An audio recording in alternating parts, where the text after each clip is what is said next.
All right, y'all. We're here. It's another wonderful Wednesday. Buster Unmasked, episode 15. Episode 15, y'all. Can you believe that? I can't believe it. 15 episodes. Hey, we're almost grown. Three more and we're going to hit 18. We're going to be able to do what we want to do after that. Guys, be sure to like, share, and most of all, go subscribe to Buster H.R. Johnson on YouTube. Helps out a ton. Helps us bring better guests on. Helps us do all kind of stuff, man. We got a killer show for y'all tonight. We got two killer guests. We got Robert Murray, Mr. Personality Robert Murray. He's the new TIWF champion. He'll be on first. And then we got Pro Wrestling Mid-South mainstay, West Tennessee mainstay, Blaze Ray. He's our featured guest tonight. He's been on the injured list, and we're going to find out, we're going to get a little update on him, see when he's going to be heading back to the ring. But you know what? We got a co-host tonight. Y'all already know who he is. Y'all seen the flyers. Man, I got so much positive feedback on this guy that it was a no-brainer. I thought, man, we got to bring him back. And I thought, well, the best thing to do is let's bring him back to co-host. Hey, he's exciting. He's a stick of dynamite. He's the one and only DJ Fury. What it do? DJ, What it do? dude, I don't know, man. I didn't really expect you back this soon, but like I was telling the people, man, I got so much. I mean, really, you wouldn't believe the people that I got messages, and then people that come up to me in different places. Man, I like that kid. I really, really, the DJ kid. If they didn't know who you were, who is he? I like him, dude. I think so far, out of all my guests and guest co-hosts, definitely guests, I think you've got the most positive feedback of anybody, man. I'm glad to have you here, dude. Man, it's always a pleasure, Buster. I thank you again and appreciate to all the people that sent all the positive feedback. I might not know who you are, but it's always direction, baby. So thank y'all so much. It's great to be back on the show, Buster. Man, I'm glad to have you here. Special guest co-host. Yes, sir. Hey, you're going to be with me the whole show tonight now. With it, baby. I'm with it. Hey, look, don't be scared to hop in and ask some questions, too, because here's the thing. We got two guests on here tonight, Robert Murray and Blaze Ray, that you probably know better than I do. Yeah, I've had my fair shares of sharing my career with these two guys. I've shared the ring, I think maybe once or twice with Robert, and then Blaze Ray. Man, that was a battle every single time me or his brother stepped in the ring. So I'm definitely looking forward to talking to these guys tonight, man. It's great. Yeah, but both these guys are well, Blaze has always made an impact around the West Tennessee area here. Mm-hmm. And Robert Murray, man, I'm new. He's new to me. Like I was just kind of introduced to him over probably the past 6 months, maybe almost a year. I kind of started seeing his name around, and then he showed up at TIWF, and I seen him there live, and man, I like this dude. He's making some big waves in the area, dude. Absolutely. And the name fits him, Mr. Personality, because what I've noticed with him, it doesn't matter what building he steps in, he's always got the same swagger and the same mentality no matter where he goes. He's got one thing and one thing in mind is to prove everybody why he's in this business. And I feel like he's doing that right now. Hey, he's not short on confidence whatsoever. That's No, the sir. one thing. That's the one thing I seen him immediately. Man, once he got out in that ring, as the match went on, he actually got more confident. You could see it. He got more arrogant. He got more. I like this guy, man. I'll be honest with you. Hey, he's holding right now. He's the brand new TIWF Heritage Champion, which is a belt you recently held. Yes, indeed. Yes, indeed. And congratulations to him. I heard there was a little funny business on how he won it, but at the end of the day, the ref's final decision is the final call. You know what I mean? So he is the new TIWF Heritage Champion. But what I can say to him as a former Heritage Champion or former champion, period, that just means he's got a bigger target on his back. And I just hope that same swagger he brings in the building You might have to crank it up just a little bit because everybody's gonna be gunning for a shot at his belt, man. Hey, man, we got some comments coming in. We got a comment from the guy that he actually beat for the Heritage title, Charlie Kingston, and you are right. There were some shenanigans that went on in that match. Charlie says, hey, we here, baby. Charlie, we're glad you're watching, man. What's up, Charlie, baby? That's another young up-and-coming talent right there, man. If you've not got a chance to witness this, man, y'all, I don't know what you're doing. You're missing out on something amazing. And when I worked that man and J Rage in a ladder match for the TIWF Heritage Championship, which yes, is victory. And let me tell you, I would battle this man anytime, any day. He's an excellent competitor. I'm telling you, just up-and-coming talent that's on the rise for real. Charlie says that he cheated to win that belt, and I was there that night. Here's the thing. It wasn't a full-blown cheat, but he had a little assistance. But I come from the old school. At the end of the day, whoever walks out with the victory is the winner. It's by hook or crook. Yep, you're right. I mean, that's just the way it is. You're right. And there's some big things coming up over this belt, and the reason Charlie lost it, we'll get into later in the show. Look, they ain't really got no big news to talk about, but I do want to talk about a few shows before we get Rob on here. All right, let's go. Going on. Well, look, we might as well start with Thursday. Thursday in Trenton, Tennessee, the fire department, free show. You got TCW, which is Tennessee Championship Wrestling, alongside TIWF, which is Tennessee Independent Wrestling Federation, alongside PPW, which is Premier Pro Wrestling. All three of these companies are going on Friday night, bell time 7 o'clock, putting on a free show at the fire department. Hey, if you've never went out and seen wrestling, this is your perfect opportunity. You're going to get some of the best talent around from 3 different companies, dude. You best believe that, man. And it's free 99, ladies and gentlemen. It's FREE. That's the place to be. So you want to see some go-on talent, man, don't miss your opportunity. Come on now. Hey, that's not all. From what I understand, Bill Dundee and Doug Gilbert's going to be there for a meet and greet starting at 6 p.m. We got some legends. The legends. Man. Hey, I mean, you talking real legends. Oh, yeah. Hey, you talking real legends. Bill Dundee is one of the greatest everything in the wrestling business that's ever been. He's done it all, seen it all. True legend. And Doug Gilbert's not far behind Dundee. He's been doing this a long, long time. His whole family, he's a what do you call it? A legacy in the wrestling business. His whole family his dad was a wrestler. His brother was a wrestler. I'm not so sure that his mom didn't wrestle some too. Don't hold me to that. I don't know that for sure. But these guys are going to be there at 6 o'clock for a meet and greet, DJ. Man, that's amazing, man. I mean, why would you want to miss that, man? That's a great opportunity. You guys go out there to show your love. Like I said, like Buster said, it's free 99, baby. No cost. I love that, dude. Free 99, man. Free baby. That's what we do. That right there is why you my guest host right now, man. That right there. I love that. Yes, all right. So, look, you go down the road 45 miles or so to Jackson, Tennessee, Pro Wrestling Mid-South. They're running their first show in Jackson Thursday night.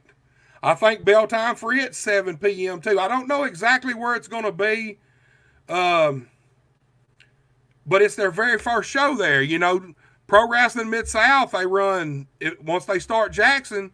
From what I understand, it's going to be a weekly show, so they'll be running Thursday. They run Ripley Friday, and obviously they run Dyersburg on Saturdays. Hey, I mean, for guys who's looking to work, that's a lot of shows. Absolutely, especially for the up-and-coming rookies.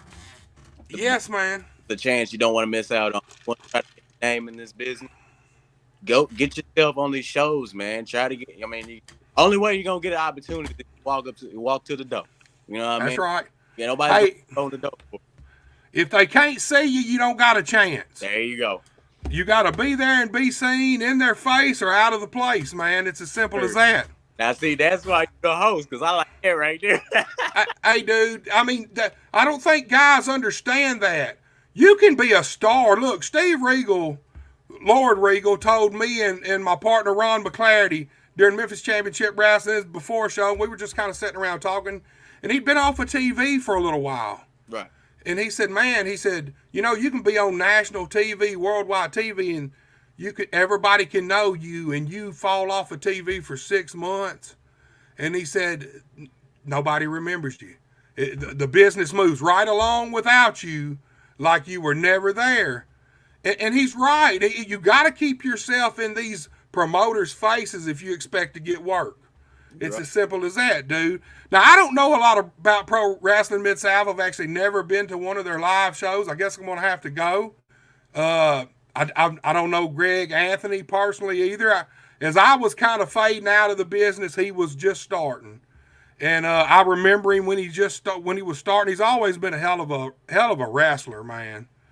And he's got the mind for it. The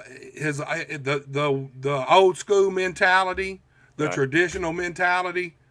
But I don't know a lot about him. But the guy we got coming on in the feature of the show, Blaze Ray, we'll probably get some information about Pro Wrestling Mid-South. He knows a lot about them. Oh, yeah. I mean, I used to, I mean, it was way back. I wrestled for Greg Anthony over there in Ripley, Tennessee for a little while when I was first kind of uprising a little bit. Worked, I think I was working against one of the White brothers, Brandon White. Me and Brandon White feud over there, man. And it was amazing, dude. The crowds over there are just absolutely always hype. I mean, there's never a quiet, dull crowd there, man. They're always hype over there. So, I mean, the Whites, another legacy around here in the pro wrestling business. I worked with their dad a ton. Mm-hmm. I worked with Tim for years. Right. Every way you could work, as opponents, as partners. I mean, I've worked with Tim a ton. Like I said, another legacy in the wrestling business around here, man. Well, DJ, I guess we go on to Friday night now, I guess. Now, look, I'm going to be in Osceola, Arkansas. You know, last time you was on, Carl Clapp was on here, too. Right. I remember that. They've got a 2-day tournament going on to crown a new legacy heavyweight champion. It's going to be Friday and Saturday night, both shows at the MCW Arena in Osceola, Arkansas. Dude, I'm really looking forward to these shows. I'm going to go record them, bring the footage back to Buster H.R. Johnson on YouTube so everybody can see. These guys have really been knocking it out of the park lately. Over the last, I don't know, probably 6 months for sure, they've been on fucking fire, DJ. Dude, they have, man. And like I said, they've recently crowned new tag team champions. A while back, they did a tournament to crown tag team champions. This one's going to be for a brand new heavyweight belt. Not the one that's there now, but they've got a brand new belt that's going to be unveiled, I guess, Saturday night when they may unveil the belt Friday night before the tournament. I don't know. But brand new heavyweight title, brand new champion by the time Saturday night's over. You also got Memphis Wrestling is going to be at the Carroll High School in Atwood, Tennessee, Friday night. They got a big card coming up. One of the big matches I'm interested in is Big Aaron Roberts taking on Mike Anthony. I had Aaron on last week, matter of fact.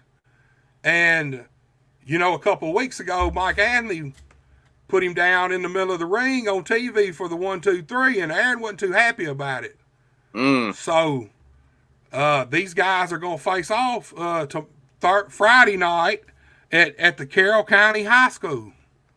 Oh, Lord, man. I don't know if the bleachers and the building can handle that type of action right there, man, because I've never had the opportunity to work against Aaron. But what I've seen of him, and I mean, I've seen Mike as well, but what I've seen of Aaron, it's insane what that big man can do. Like, it blows my mind each and every time I see this man perform, because I'm just like, I don't know what he's going to do next. It's Yeah, incredible. What he does is just incredible. So that's gonna be a big time matchup right there. Oh, the you fans know, gonna get Unsworth on that one. oh yeah, you know the thing about Aaron is he's always been good, Right. but I think he found his killer instinct over the last year or so. Mm-hmm. There's something that I mean, he's had a change in him, and for me, I mean, he's been on a reign of terror, but the change has been beneficial to him and his career. Oh, absolutely. I mean, and that's what really counts. Him and Justin Case together, I think they're magic together. I think it's just one of them things that clicks for both of them. They're awesome. That's going to be a big match. Also Saturday night, normal every Saturday night, TIWF at the Yes, sport. sir. Hey, at the TIWF Sportsplex in Trenton, Tennessee. Look, they've got a guy called Maverick coming in. He's 6'8", 250 pounds. Giant of a dude. I don't know anything about him, Oh, but dude. you know something about him? I know a little bit about him. Before I started, training or whatever, I was, just being refereeing or whatever, and I refed one of Maverick's matches. And the first time I seen Maverick, I was just like, dude, who is this guy? It looked like he just walked off the set of Terminator. Like, this man Yes. is abnormally just built. Like, it is scary, crazy how built this man is. And it's just the power he shows and with his moves and everything. I'm telling you, TIWF Nation, y'all do not want to miss out on your chance to see this freak of nature. Yeah, he's a huge dude, man. Man, I'm telling you, it's crazy. Hey, they've also got Mickey Knuckles back. You know, I wasn't there last week, but Mickey Knuckles debuted there last week. Yes, One of the most gritty, hardcore, toughest chicks in the wrestling business. I think, from what I understand, she's going to be facing off against Autumn Marie, one of my favorites. Autumn Marie is one of the tip-top females around our area. She is fabulous in the ring. Absolutely. You know, this here should be a banger of a match, man. Oh yeah. And like you said with Autumn, Autumn ever since she started, she has not slowed down. Like I've seen this young lady. She just, no matter what building she steps in, she's always bringing highlights. Back with her and back to other places. I mean, she's an incredible athlete. And then, Yes. but again, Mickey Knuckles, hardcore, extreme. That woman don't play no games. And so it's gonna be a hard hitting fight right there. And she probably outweighs Autumn by, I'm going to go on a guesstimation, 150 pounds at the minimum, you would say. And here's the thing, Mickey Knuckles, she's a big girl, but she's a badass big girl. She can move. She's crazy as hell. Mickey, she's tough. He said you was crazy. I didn't say that, Mickey. You see this? You see me, Mickey? Look, you can't do the shit she does without being crazy. You got to have some craziness in you. Right. Yes. Right. She is a gritty lady, man. That's going to be I wish I was going to be there to see that. To be honest with you, I hate that I'm going to be in Arkansas because that's a match I'd really like to see. I'd like to see how that played out. Well, dude, I see our first guest of the night, Mr. Personality, Robert Murray. He's in the waiting room. Look, normally I introduce these people, but I just feel like you're going to give this guy a better introduction than I could, DJ. Won't you bring our first guest? Yes, you. Bring him on, man. All right. Hey, oh, man, I've been working on it. You ready for this? All right. Go for it. Now, please welcome to the Buster H.R. Johnson television premiere. Yes, sir, Mr. Personality, Robert Murray. Robert. What's up, man? What's up, dude? Man, chilling. Glad to have you here, man. I appreciate the invite. Y'all doing all right, though? Yeah, man, we doing good. Great. How about you? Great. Man, just another day. I'm just reading this chat. Charlie talking about I cheated and stuff. He's still on this, man. Oh, yeah, I'm fixing to pull some of them up. I was waiting on you to get on before I started pulling those up. Oh, He's a smoky trying to clear it. What's going on? Yeah, man. He's already on you. You wasn't even on the show yet, and he was already on you, man.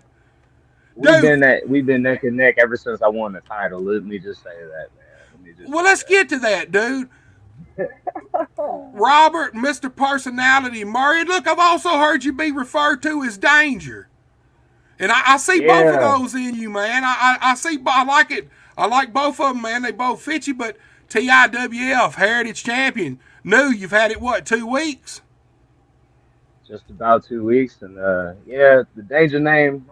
See, I started out in 2017, and my first name was Rob Danger. You know, this up and coming kid that's trying to showcase what he can do. I was green as hell. I'm not even gonna lie. I didn't know.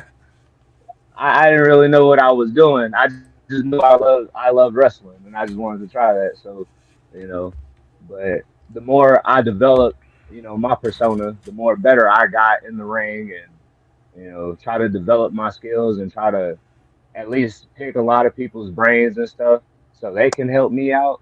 Like the more knowledge I received, the more that I had learned in the long run. And Sarge was a big, part of that. I've Yeah. had a lot of people, come my way with knowledge and stuff.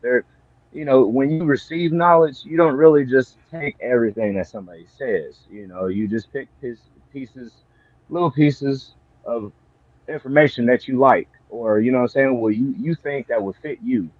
And so, Charlie, get out of here, bro. Go ahead Yeah, man. somewhere and do Yeah, something better man. with your life, man. He's straight up booing Yeah, you, dude. Just straight do up something booing better you, with your man. life. Charlie! See, see, Hey, hold on. I was about to. We got another guy here See, named Jason Cass. He says Rob is the oh well, man. So, see, that's my dude right there. That's my dude right there. We go way back like Cadillacs on the four flats. You know what I'm saying? So well, Charlie's a little Jason Cass. salty, and I can't blame him. I think I'd be a little salty too. Here's the thing. Charlie Never was on take a your eyes damn off the ball, roll. man. Charlie was on a roll. At the time you took the Heritage title from him, he was actually two champion. He's the junior heavyweight champion of Premier Pro Wrestling, and he was the TIWF Heritage champion. And you stripped that one title of him. I feel like somewhere down the line you might be coming for that Premier Pro title too, dude.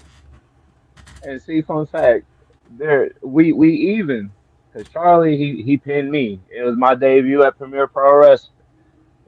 I think his name was Perky Will. I hit him with my finisher, and all here comes Charlie off the rope with a frog splash. So Hey, and that's the new becoming Premier his Pro Wrestling specialty. champion was crowned. Oh yeah, That that you sneaky know, frog I, splash is becoming his. I've seen him over like the last few months probably win 3 matches where he was sneaky with that frog splash, and somebody else had somebody else down for the count, and he was able to sneak in, hit that frog splash, and steal them victories. You got to watch this dude, man. You and him. I see some. I see some main event matches between you guys. I think both of y'all are at the perfect time, the perfect spot for each other. I see that turning into a long time rivalry between you guys, man. I'm down for it. And just know, Charlie, since you want to boo me, I got this. I got this, dog. Oh no, he I didn't. got this. No, he didn't. Yeah, I Oh, did. he got the Yeah, I belt. Bust it. did. Yeah, I did. Hey, Charlie says, Rob, he said, I've defended plenty of titles against plenty of people. Oh, If Dad wouldn't have oh. came out, I would have won. And for those of you who don't know, Charlie calls Sarge O'Reilly Dad. So when he says if Dad wouldn't have come Yeah. out, that's who he's referring to. Is sexy Sarge O'Reilly, man? What's your take on that, Rob? What do you think about that comment? Well, I guess Charlie and I are brothers because Sarge is like a father figure to me. He's the one that taught me a little everything. So There you you But go. it's just been some years. It's just been was some years since I've been under Sarge's wing. And I told Sarge, I was like, hey, I'm back. I'm here at TIWF. I want to do my thing. I want to get better. Although people are like, hey, man, you gotten so much better over the years. I still want to improve, my craft and everything. And Sarge was like, I got you. Sarge has always been a help. I just been elsewhere for so long. So well, Rob. I'm If you here don't, now. bro, let me just ask you one thing, because I know this has been on a lot of the fans' mind because of the whole match situation. Charlie saying that you cheated if his dad wouldn't have came out there and interfered. So here's the main question: did you have any idea? Did you truly have any idea Ooh. that Sarge O'Reilly was gonna come out there and help No, not the at other? all. You know, whatever Sarge got going on, they ain't got nothing to do with me. I'm just there to win matches, get a paycheck, go home. You know what I'm saying? I ain't there trying to be buddy buddy with everybody. I ain't trying to make friends.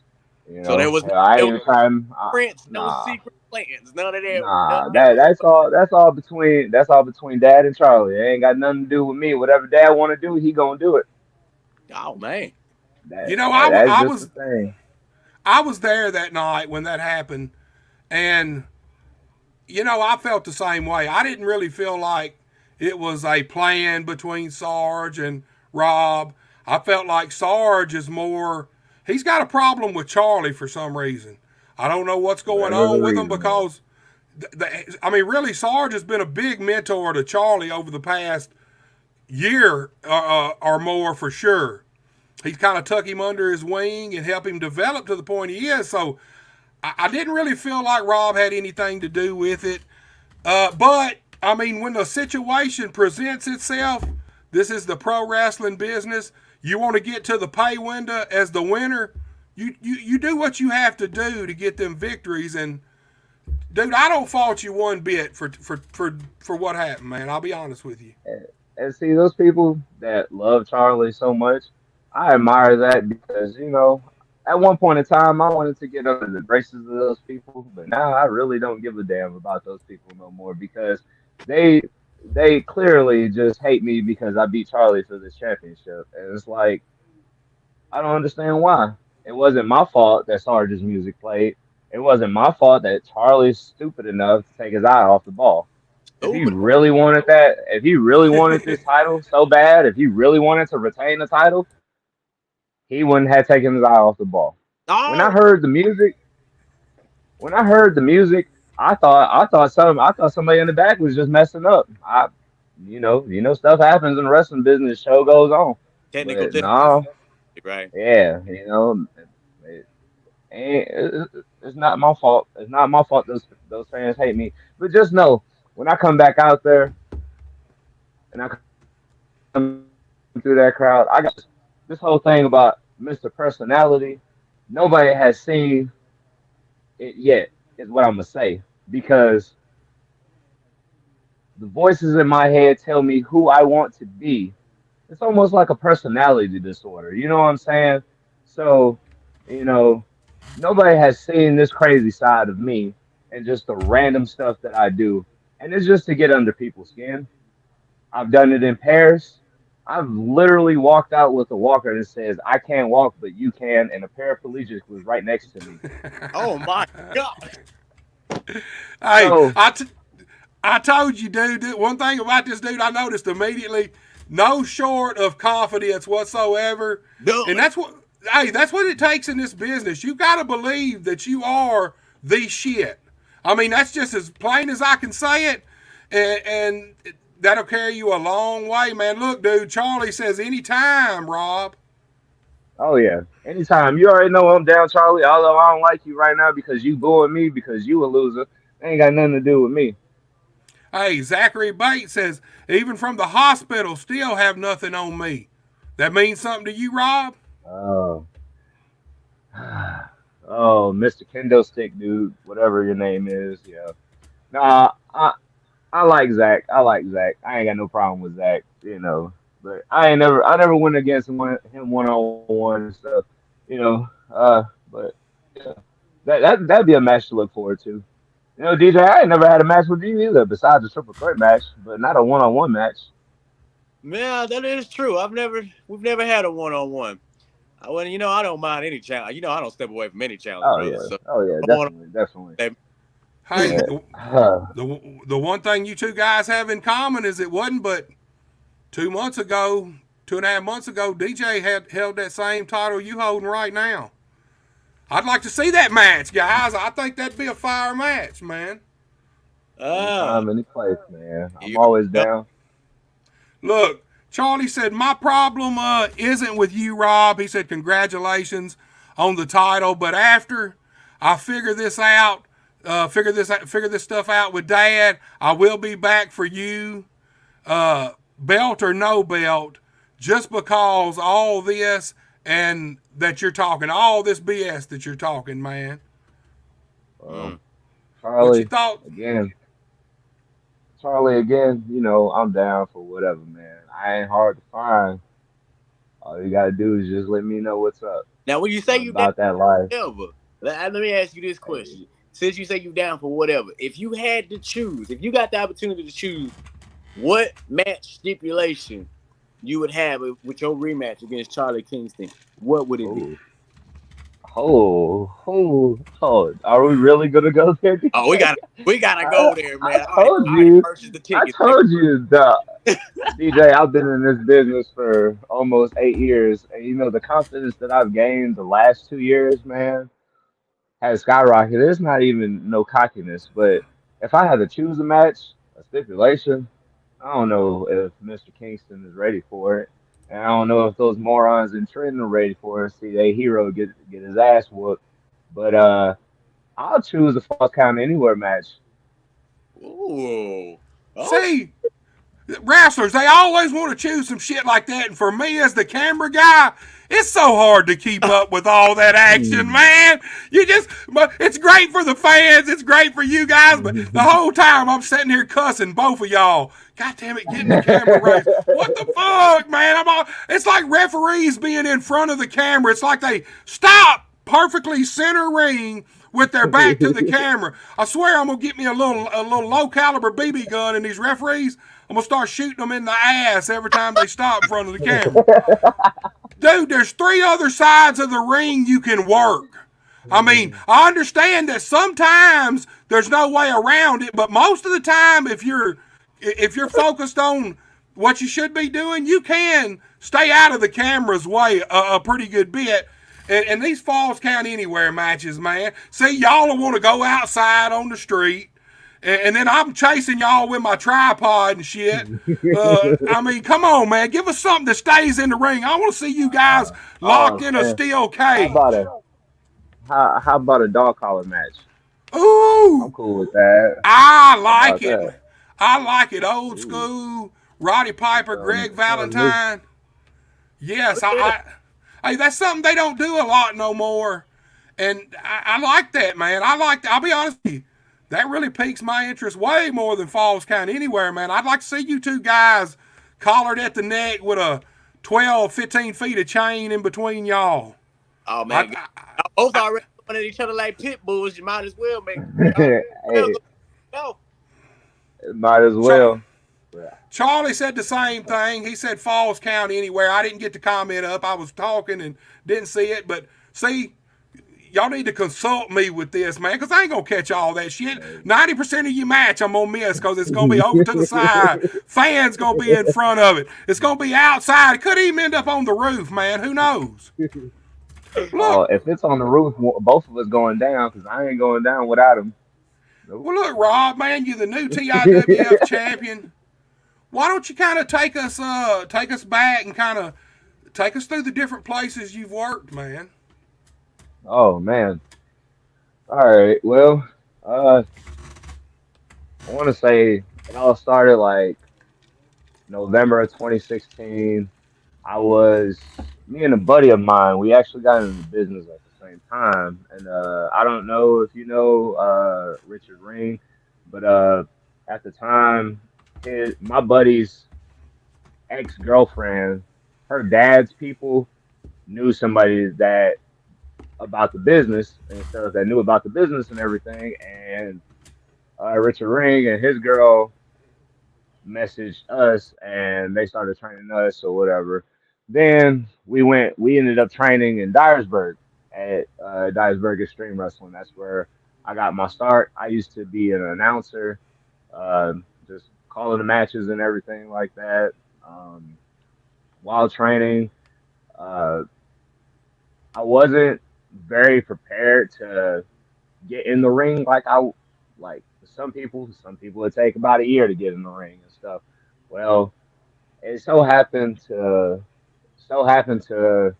be a ladder match, and it was just the worst match ever because I was so green, and along with it was just a whole bunch of greenhorns and Alex Cross. And when I tell you, Alex ate everybody up in that match. He demolished everybody in that fucking match. But I've had people like Josh Quicksilver Turner, a very big mentor. Uh, Alex Cross, Ethan Steele, Ethan and Alex, we would train early in the morning sometimes at New Breed Pro Wrestling on Saturdays. Dyersburg Extreme Wrestling would be on Friday night. So I'll leave Dyersburg and go to Humboldt. Then I started going to Union City Wrestling. Uh, I've been there since I was there since 2017, and showing loyalty and stuff. From the time being, though, I've been other places like 901 Wrestling. That's where DJ and I, got to work in that triple threat match. I've wrestled like benefit shows for EIW, never just like on the main roster kind of thing. I did a show with. Actually wrestled Superstar Bill Dundee. It's random as hell, but yeah, actually got to wrestle him. And actually got to wrestle him and Chris Rocker with Will Sims as my partner. Um, it was fun. He taught me less is more, and it was. I had so much fun working him. Yeah, Let's man, see. working a guy like Bill and Chris Rocker too, but Bill, I mean, he's one of them guys that you're never gonna get his knowledge back once it's gone. And just being in Oh the yeah, ring with him, you can learn. If you're willing to learn, you can learn a lot just by being in the ring with him. oh yeah, definitely. I'll agree. Uh, Look, Rob, we got that wrestling girl. She said, "Mr. Personality," Uh, more like no personality. You know who this is? uh, some moron. It's all right. It'll be all Sound like right. you know who that is. I mean, Well, you, Rob, Yeah. the way these comments are going right now, it looks like you're gonna have a lot of falls count anywhere matches with a lot of people. It's just a lot of love right uh, there. that I wrestling know girl, it is. apparently, at Samara Rose at your service. If I'm thinking right, she works at Swag. Uh, Yeah. that's who I know this girl. I used to do Swag shows, a pretty good, a lot of them, and Uh, yeah, I know who she is now. yeah. Apparently, you know I who she is too. already She knew. knows who you are. You Samara always got Rose, to say something. It don't matter. check yourself in. Samara Just Rose, saying. Falls County. You don't See, want that's them just problems. there you go, man. Well, Don't look, worry about it. Rob. I mean, you kind of broke in 2016, started wrestling about 2017. So really, you hadn't really been in the business that long. Uh, No, you not at all. man, you got a whole career ahead of you, dude. Um, Oh yeah. I mean, you Started just when I was now. 20. I'm about to be 28 this year. Well, you just And now starting to get to the point where you're really going to start learning and absorbing this stuff. I mean, really, you ask any old veteran, you ask Bill Dundee, he'll probably tell you some people will never get it no matter what, but on an average, it probably takes 10 years minimum for it to really everything to click how this business works, how to right. do it, what it's about. You're halfway there, man. Uh, I mean, look, I've seen you in the ring, man. You got everything it takes. You got the talent. You got the attitude, and most of all, the confidence shows through. I mean, that's pro Gotta wrestling. be confident.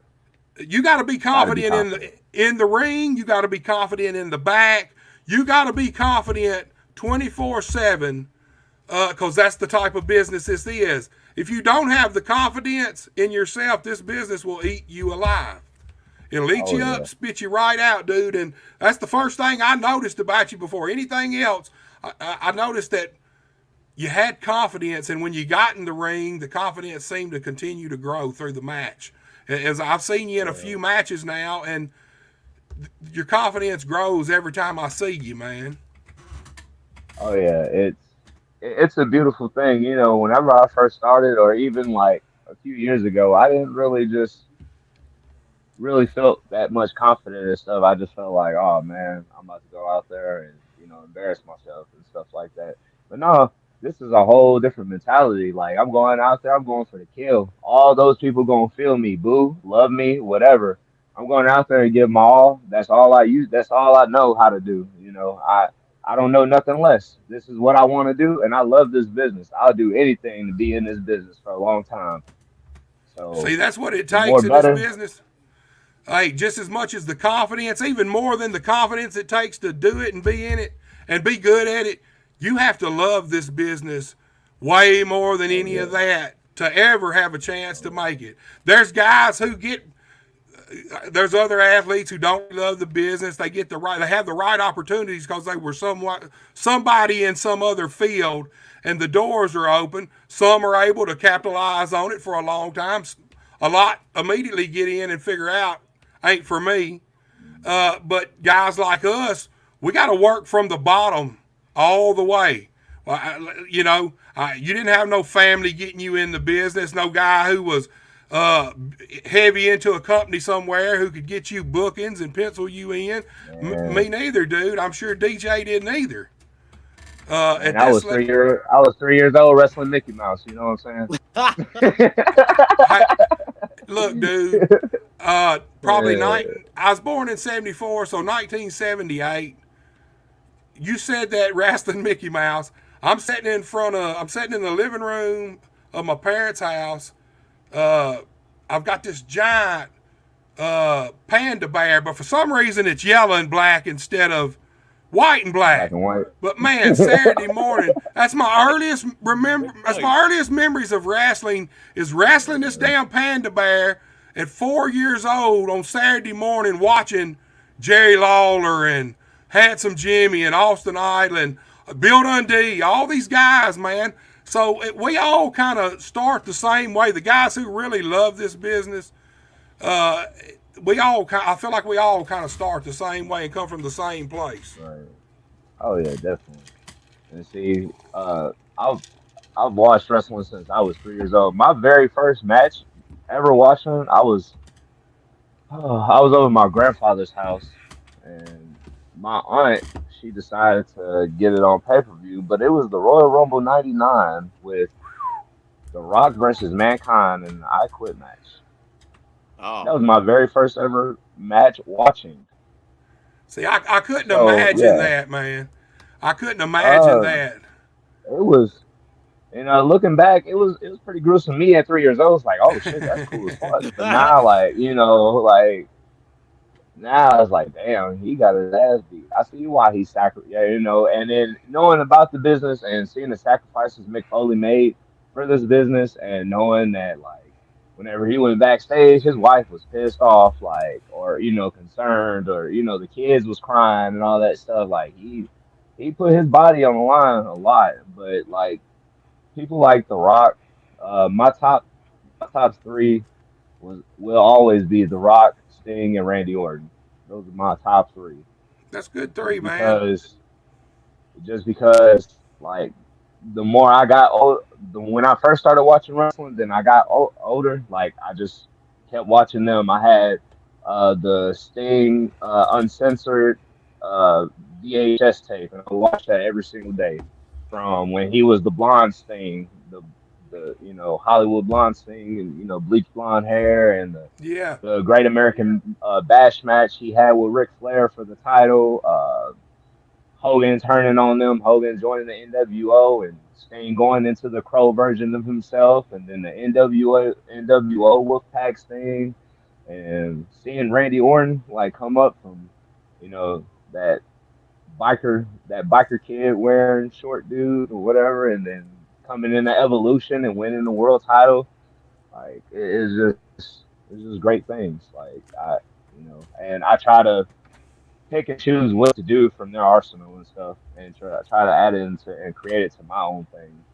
So it. I really love the fact that those are my top three, especially The Rock. because hands down, that's gonna be number one right there. I wish, I wish that I could ever meet The Rock because like that was my dude. Like it didn't matter who he fought. He could fight Undertaker, he could fight whoever. He could fight Godzilla or God himself. I'm choosing The Rock. I don't care. Like that was my dude right there. Like sorry I God, I can didn't mean to do that to you. But I can see that in you, dude. Even before you saying that, before us getting on here talking, I can see the Rock in some of the things you do. Uh, you don't do the. It's not that you do anything he specifically did. It's more of the attitude. I see the way you kind of, especially as a heel, you kind of throw the nose in the air a little bit. You look at them, look at the crowd. I do see the Rock. I see the Rock in you a lot, man. I really do. Uh, I feel like that's probably the guy that you, the guy that the promo guy, the guy that's cuts all the cool spills, the coolest dude around. I feel like that's kind of in your character, in your persona, who you uh, are, man. Um, who wouldn't want to be like The Rock, man? That man, he was hilarious. hey, But no, that's a it's dude just that a was blessing. that's a dude that was always destined to go way further, to Oh, go where he has. He was always bigger than wrestling. I Mhm. mean, I oh, love wrestling, but there's some guys that just are bigger than that, and wrestling would have held The Rock down. It'd have been great for us as fans, but he'd have right, never reached the potential that he had in life just sticking with wrestling. Uh, it's it's right. uh, it's just the way it is, man. We got another comment up here. It's that's my partner, uh, Cash Man at your service. You know who this is, Rob? Uh, yeah. So, you know, the reason why now about a year ago or so, I almost left the wrestling business, and you know, uh, just personal reasons. Um, I found out that I went and got checked out and everything at the doctor and stuff, and discovered that I had depression and anxiety and all this other stuff. And I would get psyched out of situations and everything like that. And yeah, I ended up almost quitting. I felt like I just felt burnt out, just being in one spot the whole time, and I don't know. I just felt like there wasn't nothing else I can do in the wrestling business besides be at that one spot. And like, no offense to them, it's just how I felt. I did everything that I could, and but we, my brother Cashman, he's been working since 2019, and he's a very talented kid. He comes to show up and show out. He does his stuff. Uh, you know, everybody's a little big head on themselves when they first started and everything like that. But he grew out of that, being around me and stuff. Like he's more confident than cocky, you know what I'm saying? So Yeah. it's more of the fact that like now he's just there to make an impact, just like me. But we go by the tag team Midian, and we got the name inspired by Nightbreed, the movie. I Ah, think it was made like 90. I think it yeah. was It's 90 89 or 91 something like maybe. that. It was it Yeah, something late. I like thought that. it was more like 91. Yeah, something like that. It might have been 91. But Well, yeah, Rob. and so the voices in his head tell him that he's just gonna whoop somebody. It don't matter what day of the week it is. It don't matter what mood he is. He can be happy. He's gonna happily beat your ass. You There you know. go, man. But the voices in my head tells me who I want to be. I can be whoever I want to be that day. I can go out there and just be whatever the hell I want to be. I can go out there and check on you after I'm stomping you out and stomp you some more. Like I might be your friend, but I'm gonna be your enemy at the same time, kind of thing. It's just us just working together, and he's been a big part. I used to stay with his mom and everything whenever we wrestled in Union City and stuff. So we developed a close relationship, and we brothers. Like we tight. Like that's my brother to, the day I go. So it's like, he helps me, I help him kind of thing. So like we got each other. So Yeah, yeah, you need I'm glad that. that he's my tag partner. You need people like that in this business, man. Oh This yeah. is a tough business, and as far as the getting burned out and the feeling like you're stuck, man, let me tell you something. That's going to be a reoccurring theme in this business. The Oh yeah. longer you in it, no matter where you go, what you become, how big a star you are, you're still going to have times repeatedly where you feel like, man, fuck it, I'm done. Yeah. I'm burnt out because you are burnt out. Well, look, Rob, man, we got to start wrapping it up. It's been great. Dude, it's Oh been yeah. great having you on. It's been my pleasure. Look, I know now Oh tomorrow yeah. night you got an appearance on Wrestling Land, right? Yes, yes, sir. Okay, so you I'm hit two excited for that. podcasts in 2 days, dude. It's That's a been good amazing. good podcast, good guys. Alan's a good guy. Mark, if he shows up, because he might no show, but Mark was originally one of the guys who started this podcast. Mark, Oh, West Coast okay. Mike, and me. We were the Yeah. originals on this podcast, and then just kind of transferred around. But you should have a great time, dude, on that show. It's a good show. Let me ask you this: tell all these fans out here and these promoters, mainly these promoters, how can they get in touch with you if they want to book you, man? Man, all you got to do is just go to facebook.com, where you got the Facebook app. Just look up Robert Murray right there.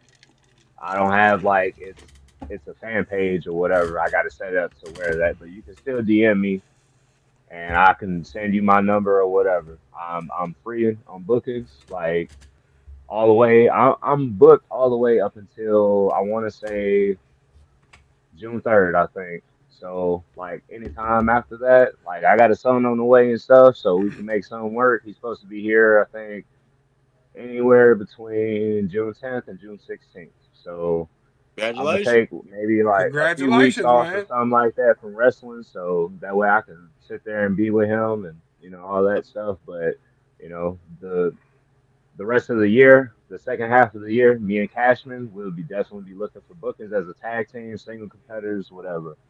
And I just want to say, man, thank you so very much for inviting me to this podcast. When it means a lot. And yeah, Dude, it it was was a our great time. pleasure, I had man. fun. It was our pleasure, man. I appreciate you coming on, giving us your time. Man, y'all heard it. Yes, Robert sir. Murray, Facebook. Hit him up. Book him and his partner.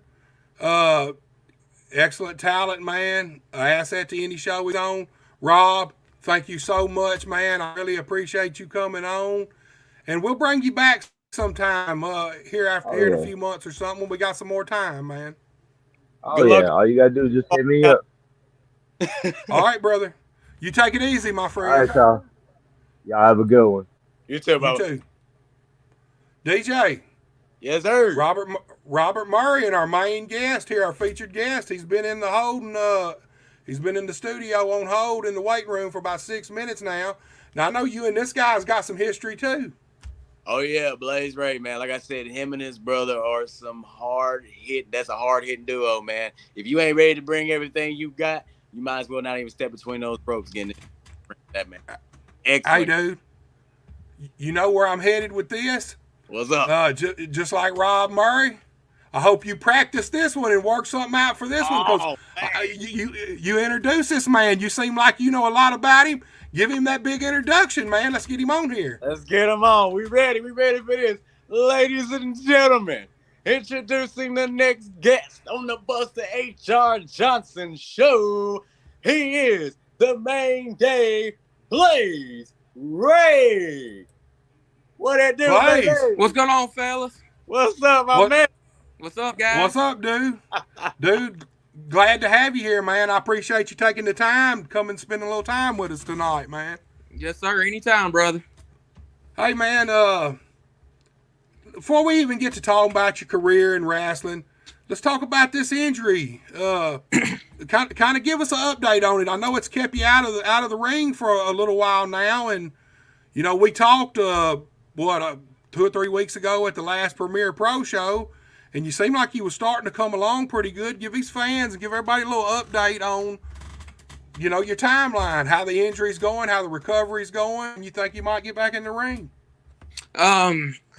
So I just started physical therapy the other day. So granted the strength and stuff is not there yet completely. It's getting there. It's still weak and everything. That's for granted. It's major surgery. So just hopefully when I get the therapy and stuff, man, that's looking time wise and getting back into the ring. It's looking, I'm gonna say probably next year. Lord, man, I didn't expect that answer. I know the last time we talked, your spirits and the way you felt like you was going to be back sooner than that. I thought. I was hoping, but at the same time, I don't want to rush it either. I don't want this to be where I come back, in there for a little bit and then mess it up and not get to come back. Be gone for good. Yeah, yes, dude. sir. Here's the thing. I recommend that, especially. It ain't like you're really under a lot of pressure. You ain't got $1 million contract where, they want you back. They need you back. It's always better to let something like that heal. Because explain your injury to these fans, to me and everybody, man. Because it's a pretty serious injury. It's a pretty serious thing you had. So when I was born double club-footed. And for people who don't know what that is, instead of my feet being straight like normal, they were backwards. So they had to take them. They had to break both of my ankles as a baby and reset them. Oh. So granted, I've always had problems out of them all the way up until now, and I'll be 30, this month. Yeah. So it just got to where they couldn't take it no more. Couldn't take it. They were saying there was nothing else they can do for it. Finally, I went and seen the guy who did my surgery. He's like, look, man, this is what we can do. I think it'll help you out. And he went in and he done some major work. I'm talking about he did all kinds of stuff on my ankle. Let me just say kudos to you, though, bro, because, with most people who got something like that would have just said, hey, it's just time to call it quits. We done. I'm just out of it. But to see the determination of you saying, look, I know this is a serious thing. I need to get taken care of. And you just kept on going until you finally found that help you needed. Let me say big kudos to you, man. I respect that high, strong endurance to keep pushing forward, man, for real. Yeah, right. Man, it's your ankle joints, your knees, your elbows, obviously your neck, your back, your spine. Man, all of them take a beating in wrestling. People, you don't ever think about your ankles and your feet, but you're up, you're down. They're constantly moving all directions through a match. You really need that movement. And if you've been having problems, and that's something you've been dealing with for life, man, how did you make it this long, man? Just being tough as hell?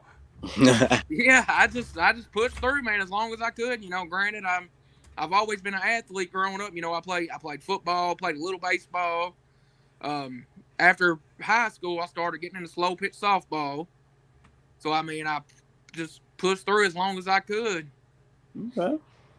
Yeah, man. How old are you now? I'll be 30 the 22nd of this month. Oh, man. You still a baby, though, man. Shit. Yeah, I'm still young. I'm thinking, man, when you said old, I'm thinking, he can't be that old. I'm 49, dude, and you think 30, you think when you get older, call it, at 30, I didn't even, the word old was still out of my vocabulary, man. I didn't even think that way, but let 40, let 35, 36, 37, let 40 catch up with your ass.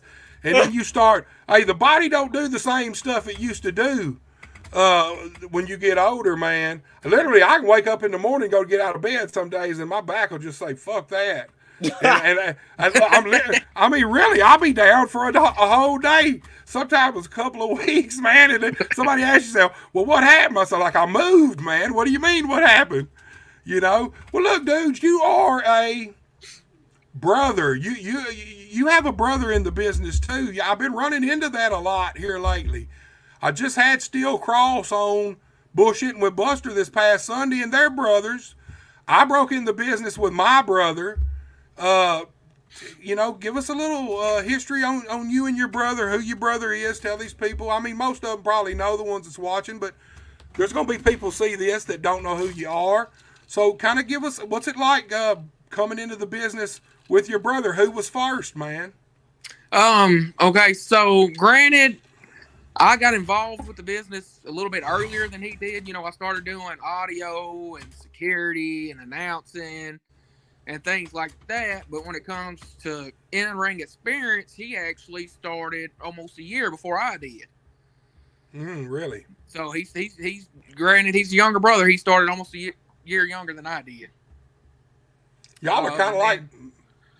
And then I follow pursuit. Granted, this is something we've always wanted to do. So. Yeah, y'all are kind of like me and my brother, man. My brother is. Your brother's a pretty good bit bigger than you, oh, and yes.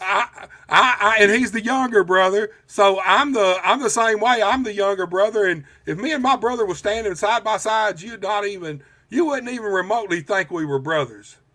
It's just the way it is, man. What's it like, kind of going through the business for you?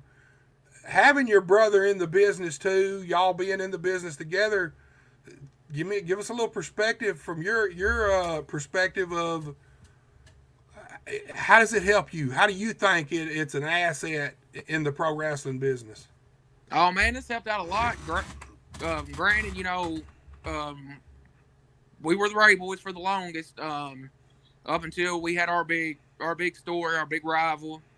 And man, when we were on and clicking, I mean, we were on. It wasn't too many that can touch us tag wise when we were on. Yeah. And like DJ said, we're hard hitters, and we take you to the mat. When you step into the ring with us, you better be ready to go. Yeah, that's what. Yeah. Definitely. It's been good because he's my biggest critique. So if I mess up on something or something don't go right, he's like, hey, he's there to correct it. Yeah. So it's been good having him along the ride too. We're both doing something we've always wanted to do since a young age. Hey, we got a comment here, and this dude. He's your brother, man. He says, "I'm light as a feather. I'm light as a feather, man." No, hey, no. Lord Jesus, no. Don't let him lie to you. Baby, I love you. But shit. Right. I could tell by that comment he was full of shit on that one. I already knew when he said that. That sounded like some shit I would say back in the day, man. I knew immediately that he's stiff as hell. He got me, man. The minute I seen that comment, dude. Oh yeah, granted now he's 6 foot something, over 300 pounds. Strong as a bull, but moves like a damn cruiserweight. I tell you what, I've never seen too many big men can move like he does around that ring. Facts. Well, didn't he just capture the Pro Wrestling Mid-South Heavyweight title? He is. He's actually the current Pro Wrestling Mid-South Unified Heavyweight Champion. He defeated the villain Tim Rockwell for the Unified title, and he just recently was running an angle with a guy who's much bigger than he is. Damn. And granted, he couldn't just get in there and throw around in Bull Bronson. Bull Bronson. I've been seeing a lot of him around lately too, man. His name come on my radar, I don't know, probably 6 or 7 months ago, and since then I've seen a lot of Bull Bronson. Look, I don't know a lot about Pro Wrestling Mid-South. I've never actually been to a live show, like I told DJ earlier. I guess I'm gonna have to go to one.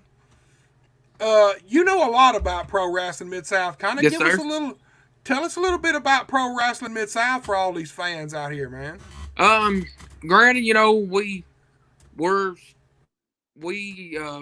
old school. A lot of the guys there pride themselves on working that old school, Memphis style days. Granted, we have more shows than anybody outside of WWE. We have, I want to say on average, we had 120 something shows a year. And now I seen where they're starting tomorrow night. They're adding Jackson to the mix on Thursday night, so that's going to be pushing. I'm going to say anywhere close to 200, a little more shows a year. Yeah, we were just talking about that Jackson show at the opening of this show, just talking about upcoming shows. And I said the same thing. I said, hell, these guys now, once Jackson comes on, because from what I understood, it's going to be a weekly show too. Yes, sir. We every Thursday night. So you got Thursday in Jackson, you got Friday in Ripley, and you got Saturday at the home base in Dyersburg. Yes, sir. 3 nights a week. For guys looking for work on a regular basis. A lot of work. That's especially nowadays, because there ain't really nowhere out there where guys are working. There ain't no companies working guys 5, 6, 7 days a week really anymore that I know of. Maybe over in Japan, Mexico probably, because sometimes they like to work 2 or 3 times a day. Right. But around here, that is a lot of shows. And here's my philosophy: if you want to run the territory, you have to run the territory. You gotta be out running, booking shows. You need guys really. You need a minimum of 3 days a week on a regular basis to really get real good at this in a groove. Really, you need 4 or more, but at 3 days a week, guaranteed every week, you'd be surprised how fast guys can come along that want to come along and have the talent to. Man, look, you can train all you want and you can practice all you want, but there's no substitution for being out in front of the live audience working. If you can do that every night of the week, it's better than going and spending 3 hours training in an empty building. If you can work live every night of the week, then you don't need to go train. You know, if there's some specific move that you want to do and you want to practice, well, sure. But overall, if you're working enough, you get all the training you need right there, man. Right, and that's more of what Pro Wrestling South is trying to do. It's trying to give, granted, Golden Boy, Greg Anthony, you know, he's the booker. He's over everything there. You know, he's trying to bring back them old territory days, you know, to where the younger guys specifically, have a platform to work on and to perfect their craft. You need it, man, because, look, it's one thing if a young guy, especially a young guy starting out, 1 show a week, man, you're putting them on a learning curve of very low, man. I mean, you're quadrupling their time, their learning time. Where you put them twice a week, you cut that down. 3 times a week, it goes even lower.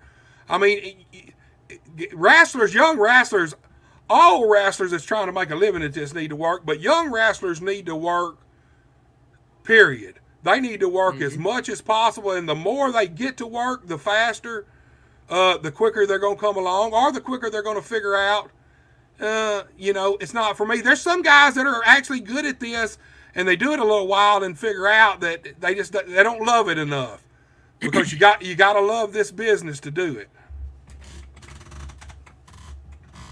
Right, and that's the concept. You know, guys like Golden Boy and John Michael and them try to install into our younger guys. You know, the more reps you get, you know, the more you take advantage of working these shows and coming to training and stuff, the better you're going to get, you know. Yeah, man. And it's hard to come by nowadays.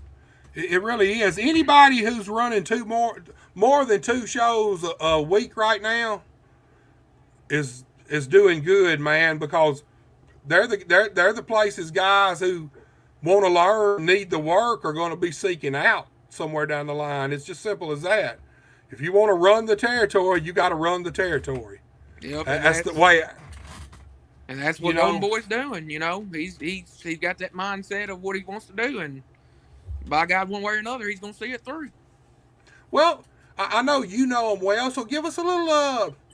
Let's talk about some of the Pro Wrestling Mid-South talent. Let's give us the mainstays, the guys who are there. I know you and your brother are obviously mainstays at Pro Wrestling Mid-South. Granted, we were up until my surgery, so you know, you got right now, main stage wise, you have, of course, my brother. He's the unified heavyweight champion. You have the Punishment Company, which is David Jason Rose, excuse me, and Thud Power, they're the Mid-South Tag Team Champions. Young and up-and-coming tag team, when they're on their own, they click well together, and they're a good heel tag team. Yeah. And then you've got Coco Anderson. Granted, Coco's been around for a while. J.R. Stone. See, I have some experience with Coco because he works TIWF Yes, on a sir. regular basis, so I know a little bit about Coco. Like I said, I'm not. Here's the thing: I try to keep up with as much wrestling as I can. Be truthful with you, there's so much that you kind of have to pick and choose what you want to keep up with, what you feel is pertinent to whatever you're going to be doing. For me, talking about or whatever. But it's hard to find a lot of pro wrestling Mid-South footage out there. Other companies that you can, everything from fan footage to everything else. There's usually a lot of footage to know the product, get to know the guys. But pro wrestling Mid-South, there's not a lot of footage out there, man. Yeah, granted, you have a few of the guys that'll post their matches either on YouTube or, they'll go post them on Facebook and stuff for people to see. Granted, Greg's theory is, if we sit here and we post our whole show on Facebook or YouTube, why would the crowd come pay $5 or whatever to see us live, when I can sit at home and watch it on Facebook? And that right there, he wants them to come see us, Well, that right there harkens back to the old school style and mentality. Because look, that's how back in the day, that was a real thing. Of course, there wasn't no YouTube then, but I mean, that's why you only got certain TV was always a teaser for coming to the Coliseum or coming to the house shows around the territory. That harkens back to the old school mentality. And I'll tell you something else. Old school guys didn't believe in when I broke into business at a house show. They didn't want nobody doing color commentary.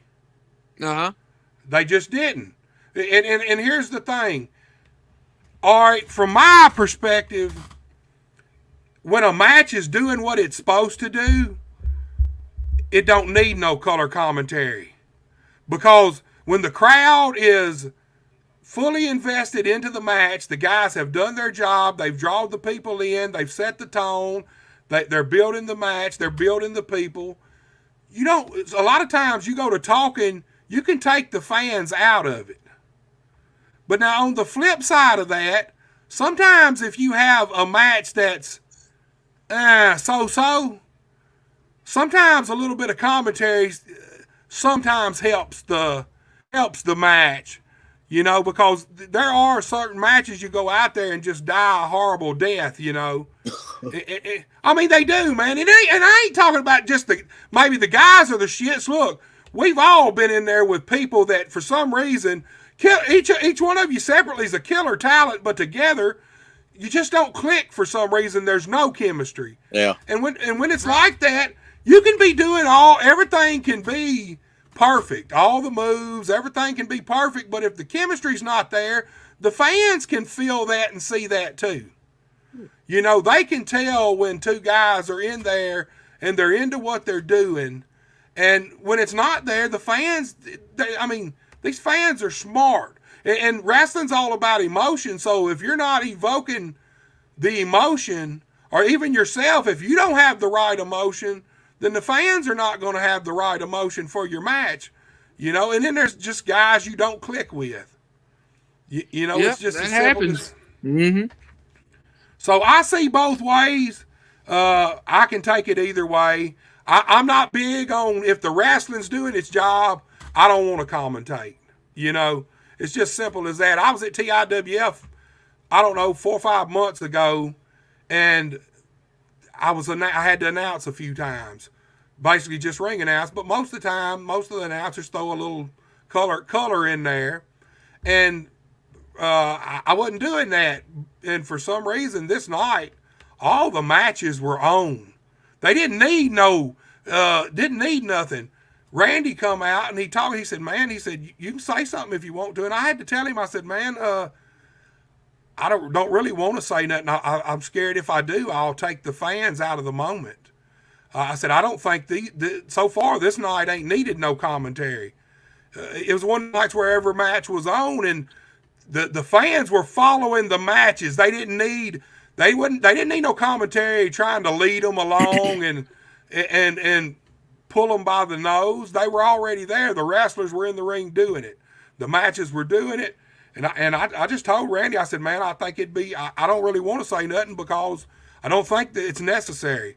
Look at your fans. They're where you want them. They're right there. They're following the show. And so I'm either way guy on that one. And as far as the mentality of putting your product out there, I'm kind of middle of the road on that. Obviously, I want the product out there because that's what I do. Right. You know what I mean? Yes, I want to come to Greg Anthony's. I want to come to Pro Wrestling Mid-South, record all the matches and all the shows and put them out there because that's what I do. But I understand the thought process and the mentality behind that because I was brought in the same way. And the only difference is now, and this is just from my perspective over the last 2 years of kind of doing shows and filming them, putting them out there, a lot of times now, I feel like you see an increase in the audience, especially at these local shows. Mm-hmm.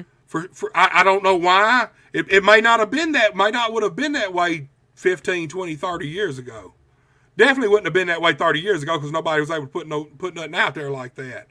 But, I mean, in my experience over the last couple of years, I feel like I've seen putting some of this stuff on YouTube, I feel like has actually helped draw more fans to some of these shows sometimes. You know, because a lot of fans don't know about these shows. They don't know about the talent. And it's kind of a sample of saying, hey, well, if it's this good on film, I want to go live and check it out, you know? Right. And granted, you know, go back and talk about the deal with the commentators and stuff. Granted, at Pro Wrestling Mid-South, we really don't have you know, we have a ring announcer, but we don't have commentators. You know, Greg's one of them ones, like I said, the old school way, you know, he you know, wants the match to tell the story. That's right. I'm the same way, man. Here's the thing. That's how your wrestlers learn how to do this. You got to put them out there and they got to fail. I mean, really, you got to go out there and try telling the story a certain way. And sometimes you have preconceived ideas of what you think will work and what won't. And you get out there and you realize that this thing ain't all black and white. It ain't cut in stone. Every fan's different. Every crowd's different. You know, Pro Wrestling Mid-South crowd is probably a little different than a TIWF crowd. Or any, I mean, every crowd where you have a regular show, you have your fans that are your fans. You know what I mean? Right. You know, they may love all wrestling, but they're your fans. They're Pro Wrestling Mid-South fans. They're loyal, yes, sir. They're loyal. Yes, sir. They're loyal. All right, we got a few comments here. We got your brother back. He says, a good thing about Greg is he has connections all over the place. So he has a few faces coming in all the time. I faced a guy from Texas, Canada, Oklahoma, Florida, West Virginia, Indiana, and California. And I've noticed that. I have noticed. And here's the thing about Greg. Okay, all these other shows, you kind of see the same talent floating around in and out. Greg seems to, the one thing I think that is a plus in his favor is he seems to use totally different guys than most of the rest of these companies around here. And here's the first thing in pro wrestling business. You have to find a way to differentiate your product from the next guy's product. And by having a totally different roster than pretty much everybody else around here, that's a good way to differentiate your product, man. Absolutely. Like my brother said, our talent is always revolving. There's steadily people coming in from that are not pro wrestling Mid South guys on an original basis. Granted, like he said, we've had guys come in from Texas and overseas in Canada, Oklahoma, you name it. They're always coming in. And granted, it gives you different talent to work with. Instead of working with the same talent on a regular basis. Yes. Yes. Your brother's, he's got another comment. He says, that also gives us opportunities to go to these places, and that's true too. Yeah. You Right. need to, For granted, we've had guys come in, and they wanted me and my brother to come work for them, or some of the other guys. Like I know my brother just got an offer not too long ago to go up to, I want to say it was Oklahoma and then Indiana. yeah.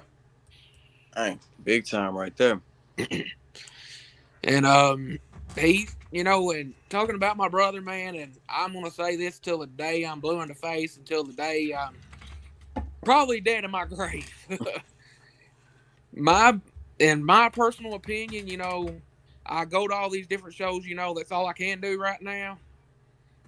For granted, I'm gonna say it, and I'm probably gonna catch heat for it.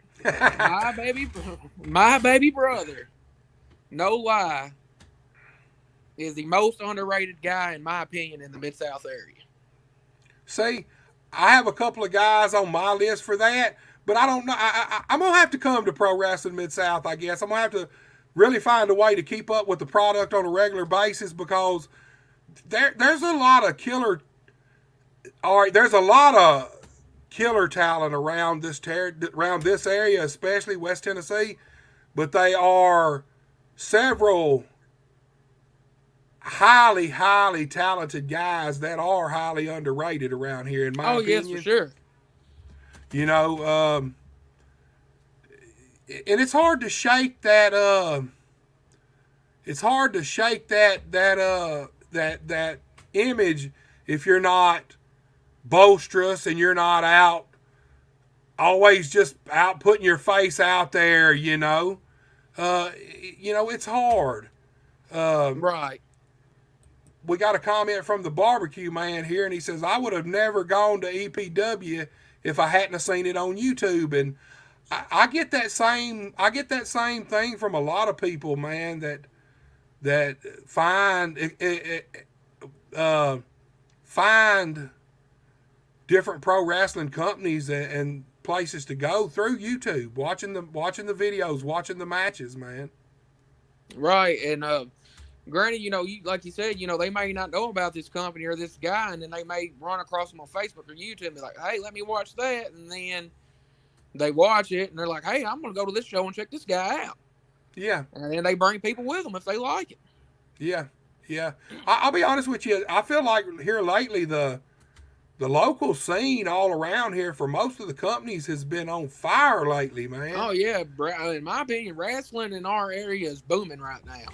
I think so too, man. It's bigger than people think it is.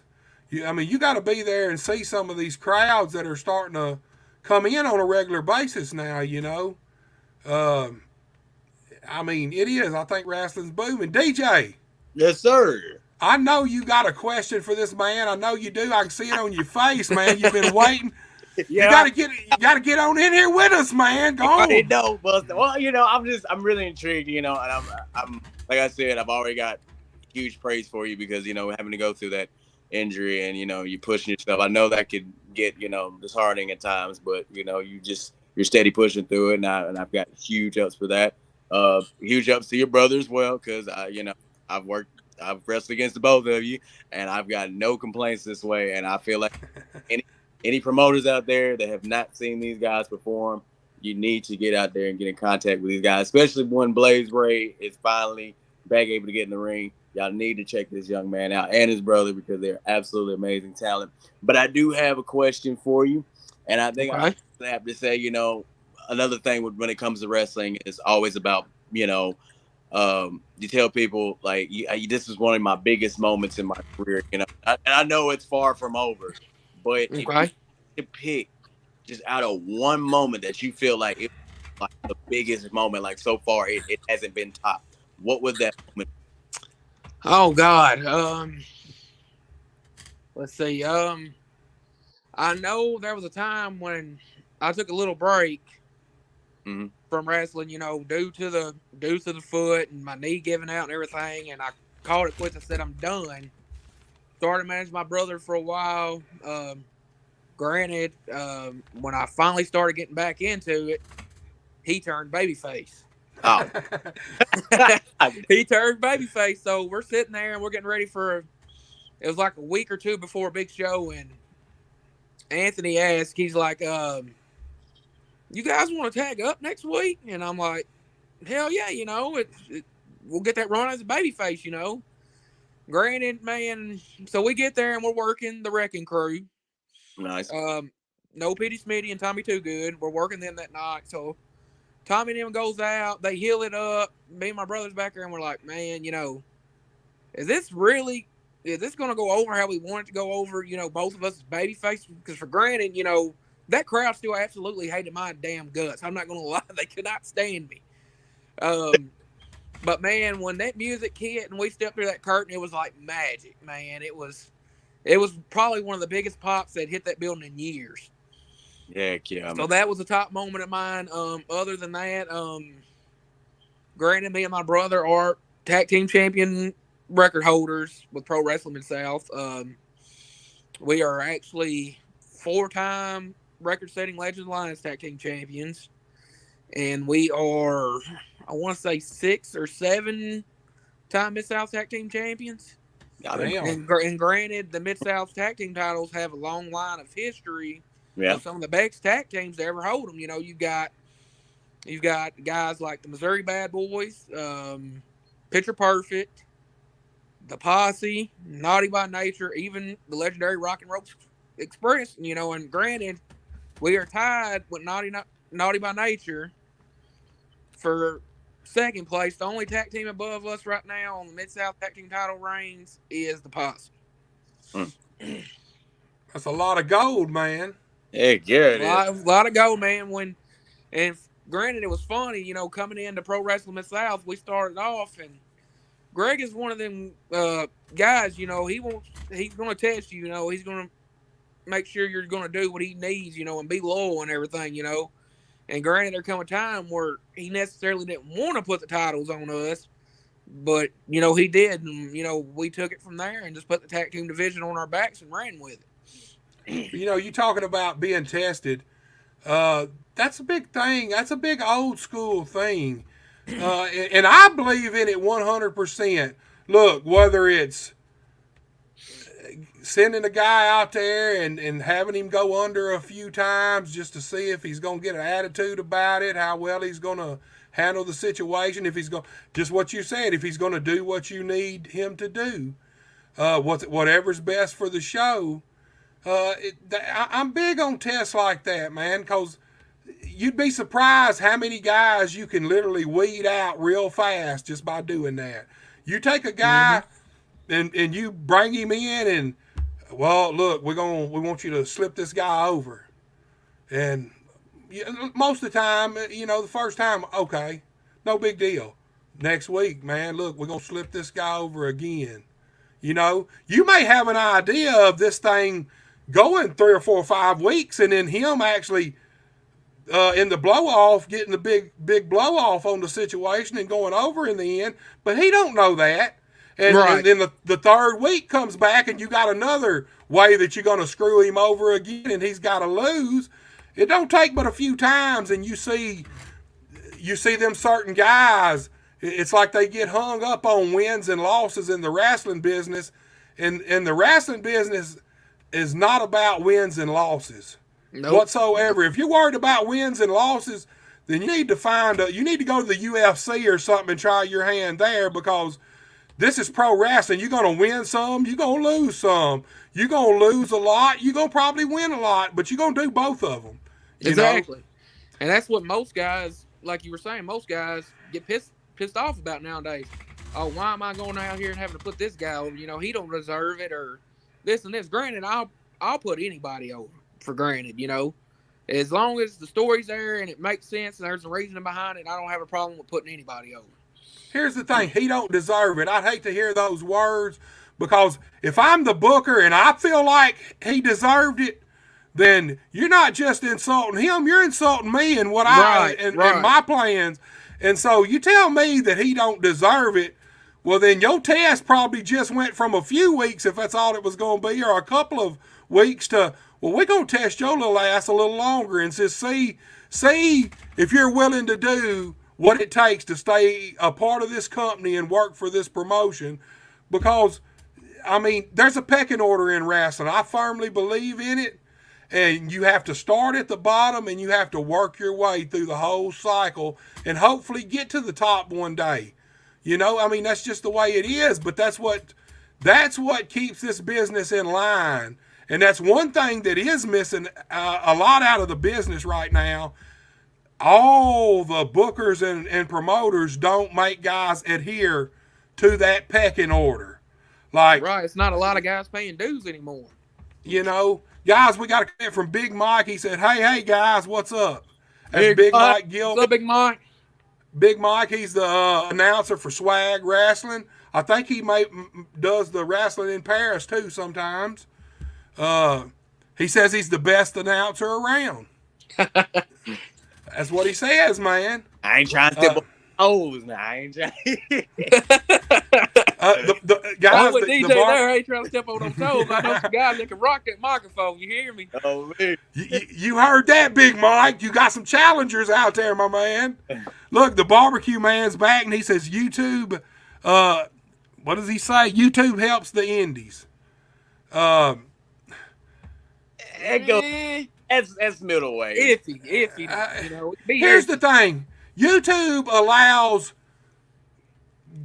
everybody to get a lot of exposure. Here's the problem with that. A lot of stuff don't need the exposure. Right. Hey, but look, hold on. I can't say nothing. I can't be a hypocrite about it because, look, I put stuff on all the time, a lot of old stuff that is, it is what it is, man, but that don't, here's my philosophy on it is somebody wants to see this and somebody remembers this stuff. This is memories for somebody, and no matter what you think about it, I think about it, I think people deserve to have the opportunity to see a lot of it, you know. But there is a lot of stuff. Everybody shouldn't have that much exposure, have that ability to get that much exposure because it's 50-50. It's a good thing, but then it's a good thing for the good shit. It's a bad thing when you get the bullshit, right, you know? Absolutely. And look, here's something I learned real quick in YouTube. Dude, you believe this or not, but a fucking superbly shitty match will get you more views than a 5-star fucking Hall of Fame classic match by two legends. Oh, yeah, granted, they're going to go on there and they're going to see it and they're going to be like, oh my God, this is dreadful shit. And they're going to pick through there and point out everything that was wrong with it.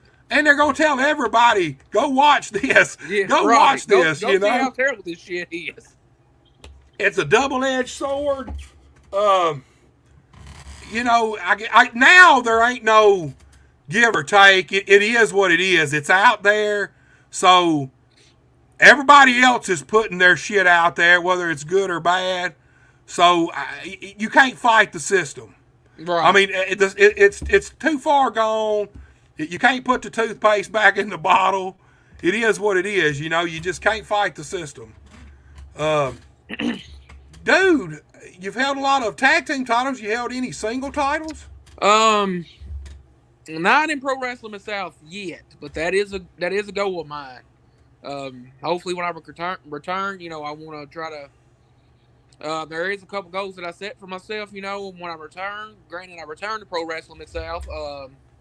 You know, I would love to have another tag team run with my brother and set the record for the Mid-South tag team titles and go down as perhaps the greatest tag team to step through that door. I'll tell you this right now, dude, and I'll let you go on. The date you get back in the ring, if I hadn't already made my way there, let me know, and I'll come buy a ticket and I'll come watch that show. Okay. If I may already, since you said it could be next year, I may have already made my way there. But regardless, the day you get to come back and your comeback match, hit me up, let me know, and I'll be there, dude. I'll come. Sounds good. And then, yeah, outside of Pro Wrestling Mid South, I've held a couple singles titles here and there. I'm trying to think. As DJ was bringing up, he was talking about DXW and those days and stuff. I was the first ever DXW roulette champion. And what that was is every time I defended the title, if you remember, Raw used to have the Raw is roulette shit with the roulette wheel. Yeah. So it was more of a gimmick title than anything, to where whenever I defended the title, we'd have to spin that wheel and see what kind of match I was having. Fun, though. When I was running with that title, I never knew, when I was defending, I never knew what match I was going to get. I could get anything from a street fight to first blood to 2 out of 3 falls match, submission, you name it. I never knew what I was going to get. And then I held I can't remember the name of the title. It was either the TXW High Risk Championship or No Limits title or something like that. And then I held the TXW Heavyweight title for a little bit. Well, you've held a lot of gold. And then go ahead. I left one out. I'm sorry. And then I'm also a former MCW Tag Team Champion over in Osceola, Arkansas, with a guy I consider a very close friend and brother of mine, Red Walker. Ooh. I'm actually headed to MCW this weekend. They got a 2-day tournament to crown a brand new late champion. They got a brand new debut. That's where I'm going to spend my weekend at, is at Osceola, Arkansas in Mid-Southern Championship Wrestling. Dude, we got another comment from your brother. He says, I still have the Unified Heavyweight Championship when you come back. He said, I'll still have the Unified Heavyweight Championship when you come back. For granted, he does. Is that a challenge?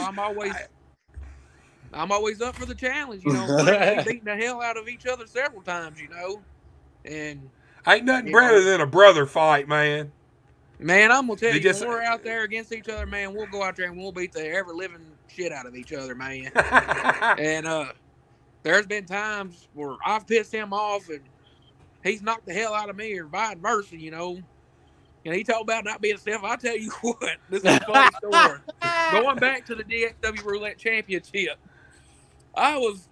me and him was actually running for it at the time, and man, he got me on the floor, and I see him pick up a chair. Granted, he wasn't as big as he was now, but he's always been stout. Yeah. He picks the chair up, I give him my back, man, and he knocks the shit out of me. I'm talking about my whole back goes numb, and the crowd, you can hear the crowd out there. I just heard the floor shake from him hitting with the chair. And give it, the floor straight, solid concrete, man. Dude, let me ask you this. And this is from experience of my own. Do you and your brother, do y'all have real fights? Or did you used to have real fights? Oh yeah, man. Granted, we're brothers. We're gonna be at each other's throats and stuff. What's gonna happen. Look, man, I'm gonna tell y'all a funny story. This is a shoot story. Okay, me and my brother are at the high school while his son is practicing football. We're out there waiting on him to get through. So the football field's over to the right of us, and we're parked on the edge of the road. So we're in the back of the truck hanging out, watching them practice, and as brothers do, somehow we go to sniping at each other back and forth, and before we know it, we're in a plum fight outside. The other parents there waiting, watching us.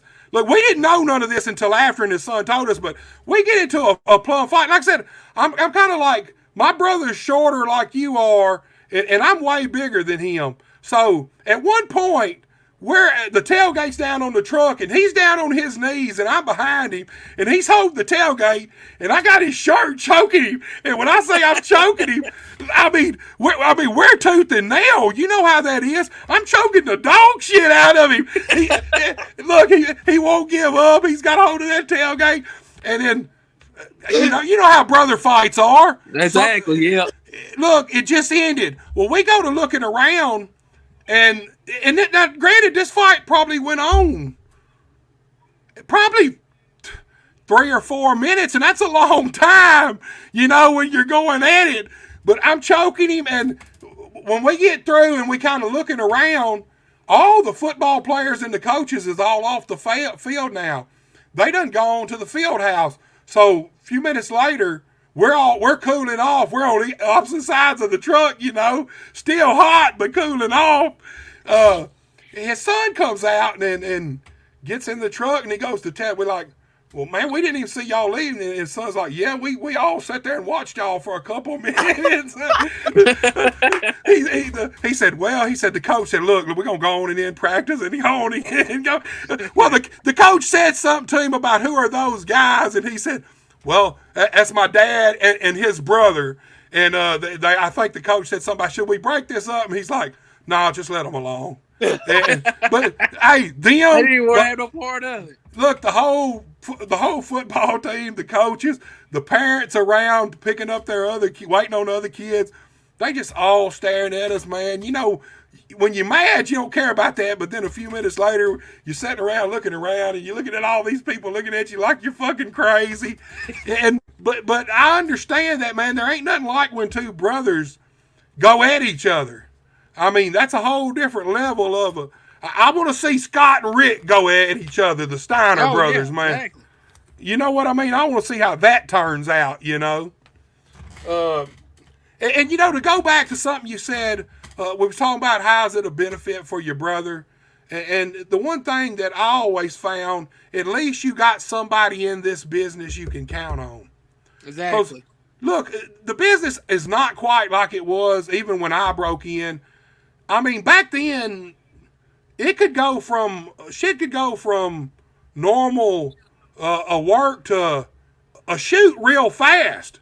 In the back, in the ring. I mean, it was still kind of the era of you didn't know, you never really knew for sure what could happen, Exactly. And right. when you got your brother there with you, the one thing you can count on is there's at least one guy there that's going to stand there with you, no matter whether you're wrong or right, If something goes down, he's going to be there for you no matter what.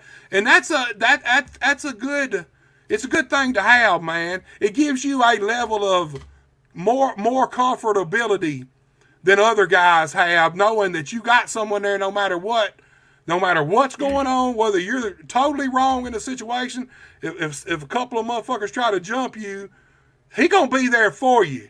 You ain't got to worry about that. Granted, we get into it with somebody, whether locker room or wherever, or somebody tries to shoot on one of us in the ring, the other one's not too far.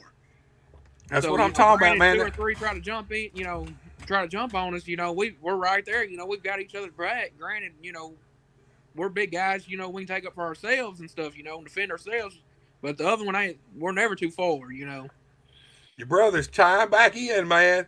Let me ask you a little question. He apparently split your head open with a paint can somewhere. And actually, I was about to get into that story. Yeah, he did. Matter of fact,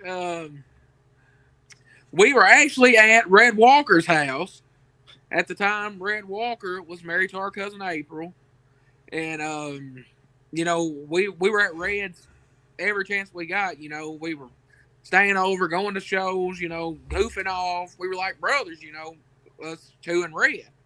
And we were out one day, and Red had this bright idea. He bought a crossbow. Oh shit! So we're out there, and they find this wooden piece of wood, and they're painting a target on it. And I'm not paying any attention. Well, my brother flings the can up, hits me in the chin. So I get pissed off, and I throw it back at him, peg him in the leg. And the next thing I know, he gets pissed off and flings it back. And somehow I try to duck out of the way, but instead of ducking out of the way, I duck right into it. And it splits my head wide open, man. You talking about piss? I start trying to catch his little ass. And next thing I know, I got blood running down my head, and we're trying to think of something to tell Mom. And oh, God, y'all was that? We're going to tell Mom you fell and hit your head on a nail. Oh, God. That's what they wanted to tell Mom, and that's the story they stuck with. Needless to say, when we got home, Mom knew we was already lying. Yeah, Mama knew that was some straight bullshit there. I bet she looked at y'all like y'all was just crazy. Y'all think I'm gonna believe that bullshit? She was mad, and she'd already knew we was out there doing something we shouldn't have been doing. Y'all should have just said y'all were watching the Mick Foley documentary, and I'm pretty crazy. We were Yeah, he practicing, showed in, man. Mama. He flung that paint can, and I think I had to get like, I want to say it was like 10 or 11 staples. Woo! I still have the scar. It's over in here somewhere on the side of my head over here. We know you ain't doing no graffiti no time soon. Oh, no. Don't even want to see a paint can. All right, guys, we got another comment from one of our regular listeners, our watchers, Willie D. Charisma. He says, however I did it, and it's fun as hell just to go up there and shit all over something. That's a Willie D comment, man. I know y'all don't know Willie D, but that's a perfect Willie D comment. I don't know if that's a shoot shit or a work shit. You know what I mean? I don't know what. Willie D, chime back in there. Is that a work shit or a shoot shit, man? Inquiring minds want to know, dude. We really want to know now.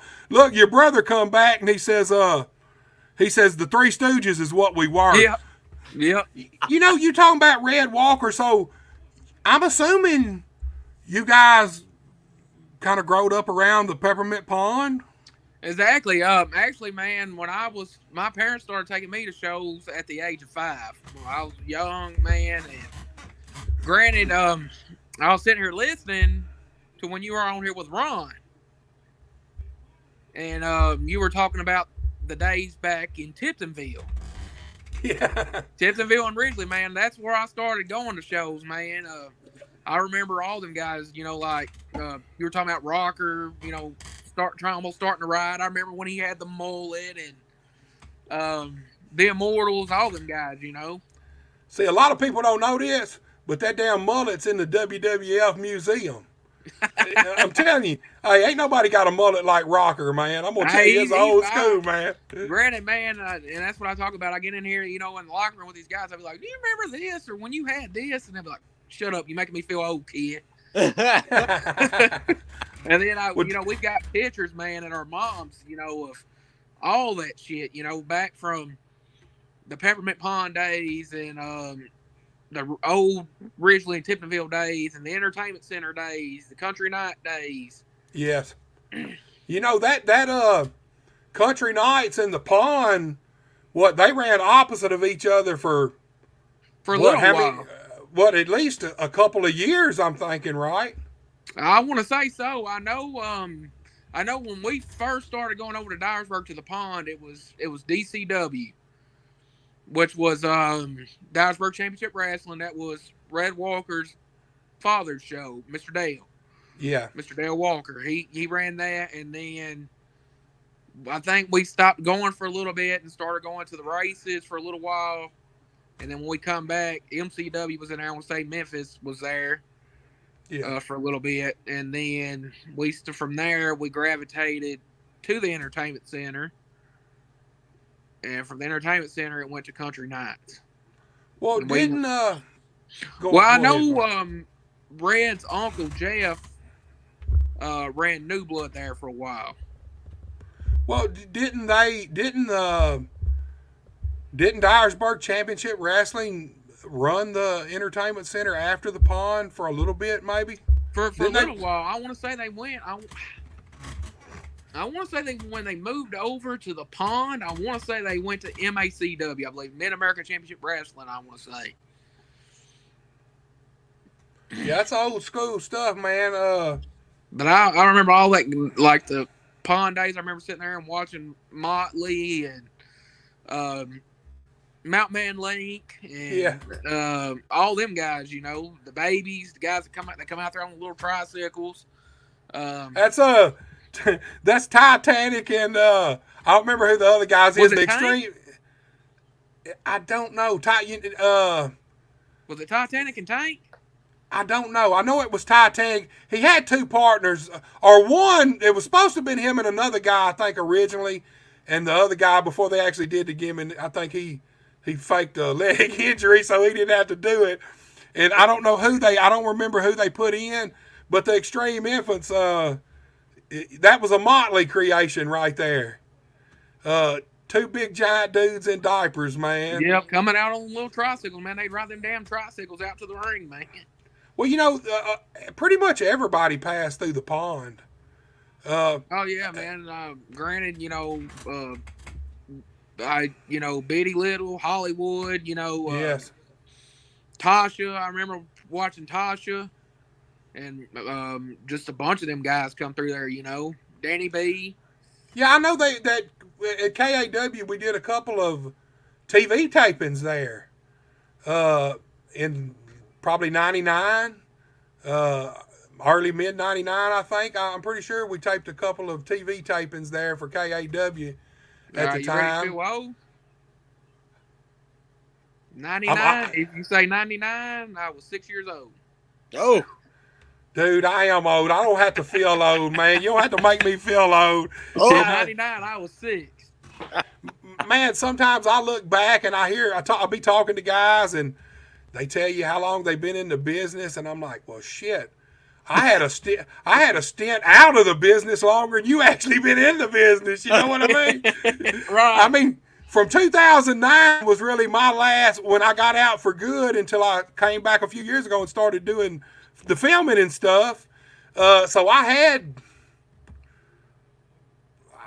11 years almost that I was away from the business, and I'd be like, Lord Jesus, man, these kids, man.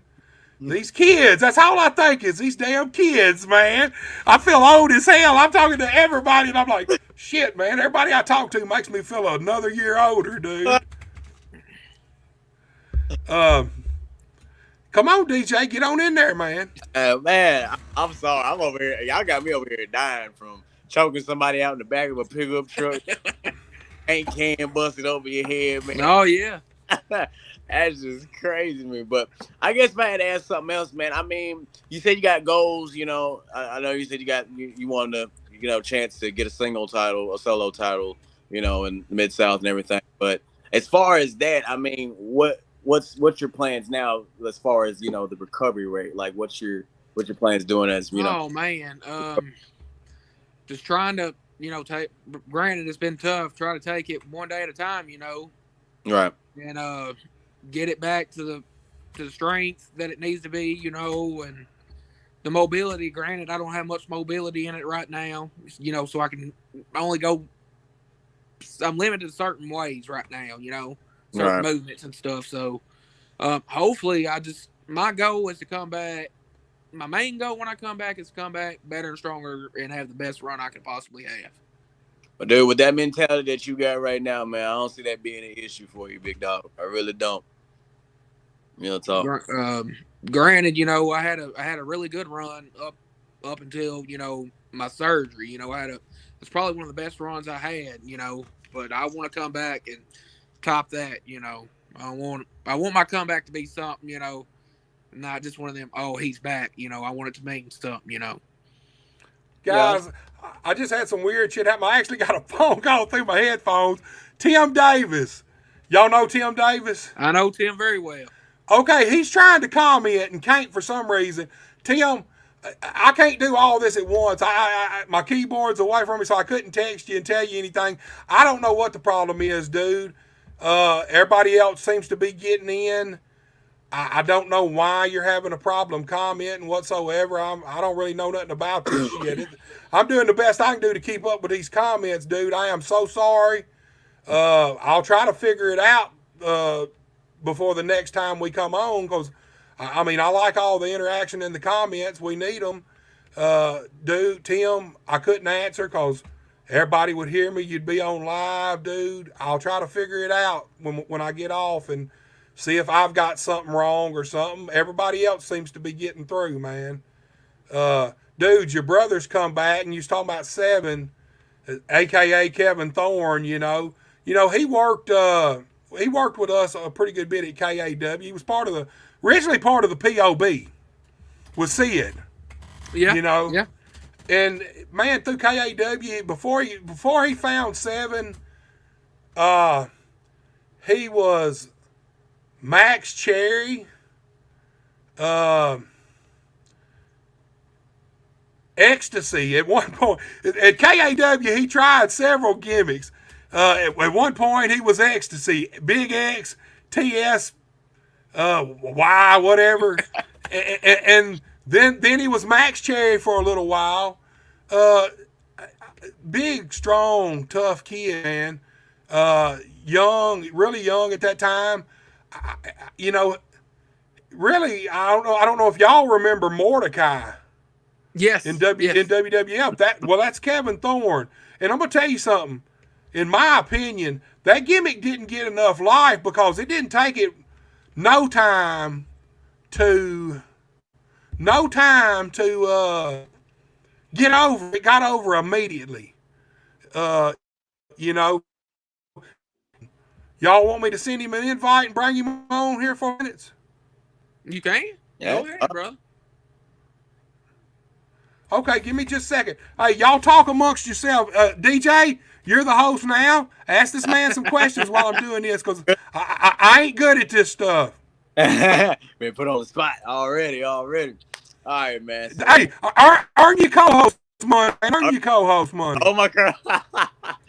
All right. Well, I know we talked with Mr. Personality earlier before we got to you, and he was naming off some of his, I guess, what you consider like his main, mentors or like people he looks up to, like, in the big time professionals like WWE or TNA or AEW. If you had to name off 3 individuals that you feel like have influenced you in your career, as far as like, professional WWE, TNA, who would those 3 be?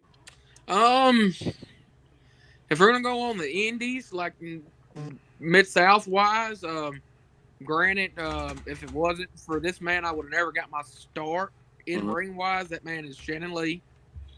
Okay. Shannon, for granted, he gave me my first set of gear. Took the time to work with me, and at the time, he was one of the only people that believed, hey, this kid can do this. Right. And that meant a lot. And then now going into Mid-South and stuff, definitely John Michael is another one. Okay. John Michael's a guy I feel like I've learned a lot from and can learn from, and also Golden Boy as well. All right. Good 3 picks right there. Good 3 picks. Let's see here.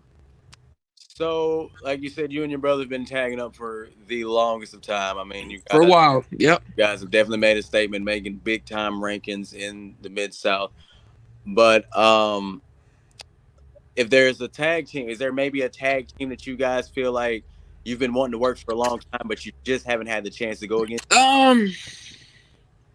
Granted, for the longest, when we were on top, of course, the Hustlers are always, they're wherever they go, they usually end up on top. Mm-hmm. That's one match. I can't speak for my brother, but that's one tag match that I've wanted to work is the Hustlers. That's a good choice, man. The Hustlers, the opportunity to work the Hustlers numerous of times, especially when I was over at USA. And let me tell you, it's definitely a great learning experience to get in the ring with them. Both of them. Excellent chemistry, just like you and your brother. So I feel like that would honestly be a one hell of a tag team competition match right there between both. And then another tag match. For granted, I would love to do this, and this was in the talks for a little bit, but it went another route. And take for granted, CJ is now retired. Another tag match we always wanted to have, we never got to have, was always wanted to work with John Michael and Christian Jacobs. Picture perfect. Mm. Yeah, I think that'd be a good matchup there, man. Oh, guys, let me break in here right quick. Tim, for some reason it says we're not friends. I sent you a friend request. If you want to get in here, you better accept that because we're going to be wrapping it up here shortly, dude. DJ, take it away, dude. I could hear you. I couldn't see y'all, but dude, I don't even think I need me on here. I think I just need you, man. Oh, man, don't say that, bro. Yeah, man. Hey, this could be the DJ HR Fury show. Who knows, man? Hey, make it happen. I'll get the shirts. There you go. Hey, speaking of shirts, I want to lay it out there. Y'all can see my logo up here. the Buffet Buster, get rid of the Buster H.R. Johnson around it. I actually got my shirts in the other day. I'm fixing to get them pictured up and get them out for sale. I got to figure out exactly what the price is going to be. They have the Buster H.R. the Buffet Buster picture on the front, and they have Buster H.R. Johnson on the back, real big. The H.R.'s in red. The only problem is they cost me a pretty penny. I got to figure out what I can sell them for.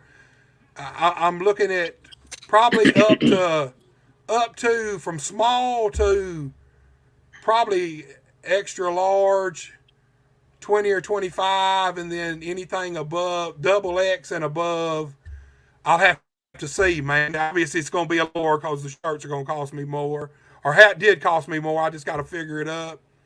But I really, everybody, I'm going to be putting it out there. The Buffet Buster shirts, man. We got the what? We got the DJ HR Fury shirts coming too. Coming soon, baby. It's coming soon. Buster, I need one of them shirts, bro. I need one of your shirts. I'm going to get one of those. You let me know. I will, dude. I'll let you know something. Okay, Tim Davis has added me to the show once again. And I just tried to tell his ass, is he watching or is he ain't, Tim Davis? What are you doing, man? It did show your friends. Oh, see, on here it don't show. When I went to his name, it showed we're not friends. But we don't have a whole lot of time left today anyway, because it's already been over 2 hours. Tim Davis, you'll just have to get in next time is all I can tell you, dude. Accept my friend request, man. We owe you one, Tim. We got you. We love you, bro. Ain't nothing but love, baby. We owe you one. But, I got one more question for Blaze, though. If we got the time. I do got one more question. As I said before, like, talking about tag divisions, solo division. What's something that you would like to, advice you would like to give to like up and coming, rookies? Because in this business, there's always these rookies that's coming up that's like super hungry, that's wanting to get in there, that had that same passion and fire that you did when you started. What's some advice you could give to them that you wish that you could have got when you was coming up? Oh man, just basically, take all the reps they can get, take in all the criticism, listen, keep their mouth shut, just like we were told, keep your mouth shut, your ears open. Best believe. Take the criticism, but most of all, be humble, man, because yes, sir. Remember where you come from and where you started, but also, do what you got to do to, get your name out there. True facts. True facts. Yes, excellent. I always got to be humble because, I look at that, and I always try to stay as humble, despite my situation now, I still try to remain as humble as I can because, look at me, I was in there, it'll be 9 years for me in June as in ring. Granted, I've been in the business a little bit longer. It can be gone like that, so you always want to remain humble. It can be taken away just like that. Very true. That ain't no lie. That's the gospel right there. It can be there 1 second and be gone the next second. Yes, sir. Dude, we got another comment, a couple more from your brother. We was talking about age. He said, I was born in 98. LOL. I can't even imagine being born in 1998, man. Yeah, he's 5-year difference in us. Lord, that's young. This is for Tim Davis, obviously. Says YouTube probably banned his hotel from commenting. There you go, man. Yeah, because you never know what you're going to get with Tim. Mystery sauce. See there? No, Tim better keep his shit in check on this show, because if not, I put Big Brandon on his ass. We already know he's dangerous with a paint can. So, we know that. It's the paint can he's got to be scared of. Honestly, man, it's the chop you got to be worried about. Boy. Look, we know he's stiff as hell. He's dangerous. His chops are hell, and we know he's a terrible liar with that he fell on a nail story, man. You're right. So hard, Buster, man. I was 20. I think I was 22 when I wrestled him. He shot me so hard. That boy got a chop on him. It's ridiculous. Well, how old are you, DJ? I'm 27. I'll be 28 this year. You older than I thought you was. I'll be honest with you. I figured you was finna tell me 24. Nah, I'm starting to get the LeBron James receding. Hey, I'm still glad I'm usually taller than most people, or at least tall enough where they can't see the spot in the back of my head. Cause now look, there's plenty of hair on it, but my old lady and kids swear up and down I'm going bald there, and I don't believe that shit. I'm not gonna believe it. It ain't gonna happen. But look, my grandma told me I had a low forehead and I'd never go bald, man, and I'm sticking to that story, dude. Well, Blaze, dude, I've had a blast, man. This show has Me turned too, out. brother. I appreciate it. This whole show from start to finish has been one of my favorites. Dude, you need to keep us updated on your injury, man. Will do, brother. Will do. Absolutely. Prayers to you, man. I pray for a speedy recovery, and hey, just keep doing what you're doing, man. Keep your head up and keep pushing, baby. You gotta love and support this one. Believe that. DJ Look, Brandon's rubbing it in. He said, I was like 16 then, DJ. There you go, man. Brandon, go to bed. Brandon, yeah, he was still in school doing his football stuff then. Oh, my shit. Brandon, go to bed. I'm the one that y'all keeping up, man. I'm the one that needs to be in bed, dude. Hell, hey, here's the thing. When you're young, you stay up all night and you sleep all day. The older you get, you go to sleep early and you're up by 3:30, 4 o'clock in the morning, man, no matter what, dude. Man, you want to talk about, we were talking about Brandon's chop. Man, I tell you what, it's one of the worst. It was a good match for Brandon, but man, it was one of the worst experiences in my life. I was tagging, I want to say I was tagging with somebody under a mask at the time. And I think we may have lost DJ. I think maybe his phone went dead. No, there he is. For granted, it was in Tiptonville. Me and somebody were tagging against my brother and Red Walker. So they had they were the baby faces, we're the heels, man. They had the idea that we're going to get Blaze in there, and we're going to see how many times we can fucking chop him and see how long we can take it, man. Needless to say, man, my chest looked like raw hamburger meat when they got done stuff, man. It's two of the hardest chops I think I've ever taken is from Red and my brother. You know, you're talking about your brother is a big dude. You know, the first time I seen you guys together live was at Sandberg about a year or so ago after the bad tornado come through. National Guard Army, yes, sir. Yes, that was my first introduction to you guys. I got to see y'all as a team. And, man, you're talking about how big your brother is, Red Walker. Red Walker's a damn giant. Oh, yeah, he's a giant, man. But for granted, him and my brothers went back and forth on chops, and there and then, baby brother's going to get you. You're going to end up having enough to where he's going to make you fold. He don't care how big you are, how little you are, and that's for granted with both of us, For granted, I don't do a lot of the chops. I'll take them all day long. But for granted, like DJ said, when you're in the ring with us, you can be prepared to get hit, Believe it. I love it. We work nice and tight. Granted we're safe, but we work nice and tight. Love it. I like it physical and snug, man. It's just the way I was brought up. That's kind of how I was trained. You ain't out there hurting nobody, but make it look good for the crowd. Lay that shit in, especially you big guys. Lay that shit in, guys. The Barbecue Man says great show, guys. That's on y'all, man. We appreciate it. Guys, all y'all tonight. Robert Murray was a great guest. Blaze Ray, you've been a great guest. DJ Fury. Excellent co-host, man. You asked the tough questions, dude. I love it, man. I've had a great time with this. Like I said, man, keep us updated. As you get closer as you get closer to your comeback, like I said, let me know. Let me know. I'll definitely, if I ain't already been there, I'll come then. But I want to have you back sometime, and I think a good time would be when you get ready. If you ain't already been back on this, or I'd really like to get you and your brother on bullshitting with Buster sometime, man. Okay. That way we could hear y'all's whole kind of life story from start to finish through the even before the wrestling world, Bullshitting with Buster is kind of the place where you guys come on and y'all have the opportunity to tell your story the way you want to tell it. Nobody else telling it for you. I'd love to get you two guys.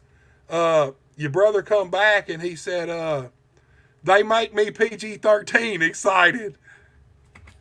I know that's got to mean something special to you, man. So Talking about them chops, they make them excited. there you go, man. Them dangerous ass chops, dude. Yeah. Blaze, it has been my pleasure. Yes, sir. Mine too. Been one of my most favorite shows. It's flowed good. Everything's been on time. The conversation has just flowed flawlessly. The whole show from start to finish. The conversation with Robert flowed flawlessly. I've enjoyed you and your brother. I've enjoyed all your brother's comments, man. That strikes a chord with me. Like I said, me and my brother. Of course, now he's 18 years older than me. So he was always going to be my manager and I was going to be the wrestler, and that's what we did, When I turned 17, he got me hooked up with Jerry Jarrett and got me training, and that's what we did. We started from there, and I hold a special place in my heart for brothers in the wrestling business together, dude.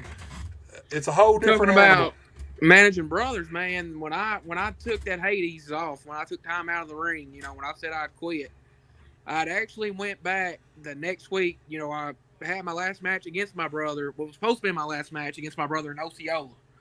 And the next week, he was back at Ripley. He was working Morgan Williams for the Legends Alliance Heavyweight Championship, which is the heavyweight title in Ripley. And, man, I was sitting in the crowd and just watching. And next thing I know, my brother's like, come here. And he's like, this.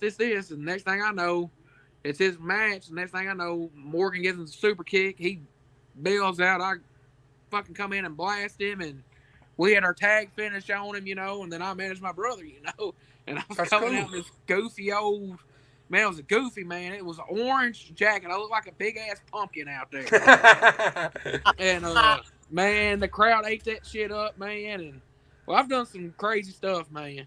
Yeah, man, it's a blast, dude. It's especially having someone that's close with you like that, family, brother. It's a crazy business anyway. So just having someone there with a different perspective a lot of times than you have on all kinds of things. Granted, I don't mean to cut you off, Buster. No, you good, dude. Another funny story of me and my brother in the business, man. It was in Ripley. It was around Christmas time. Granted, man, the crowd already hated us. Well, the one of the guys with us, he's like the commissioner on Friday nights or whatever he is, had the idea that me, him, and my brother and another guy were going to go out and give out Christmas presents. So, and I'm surprised my brother didn't bring this up on our funny moments in the business.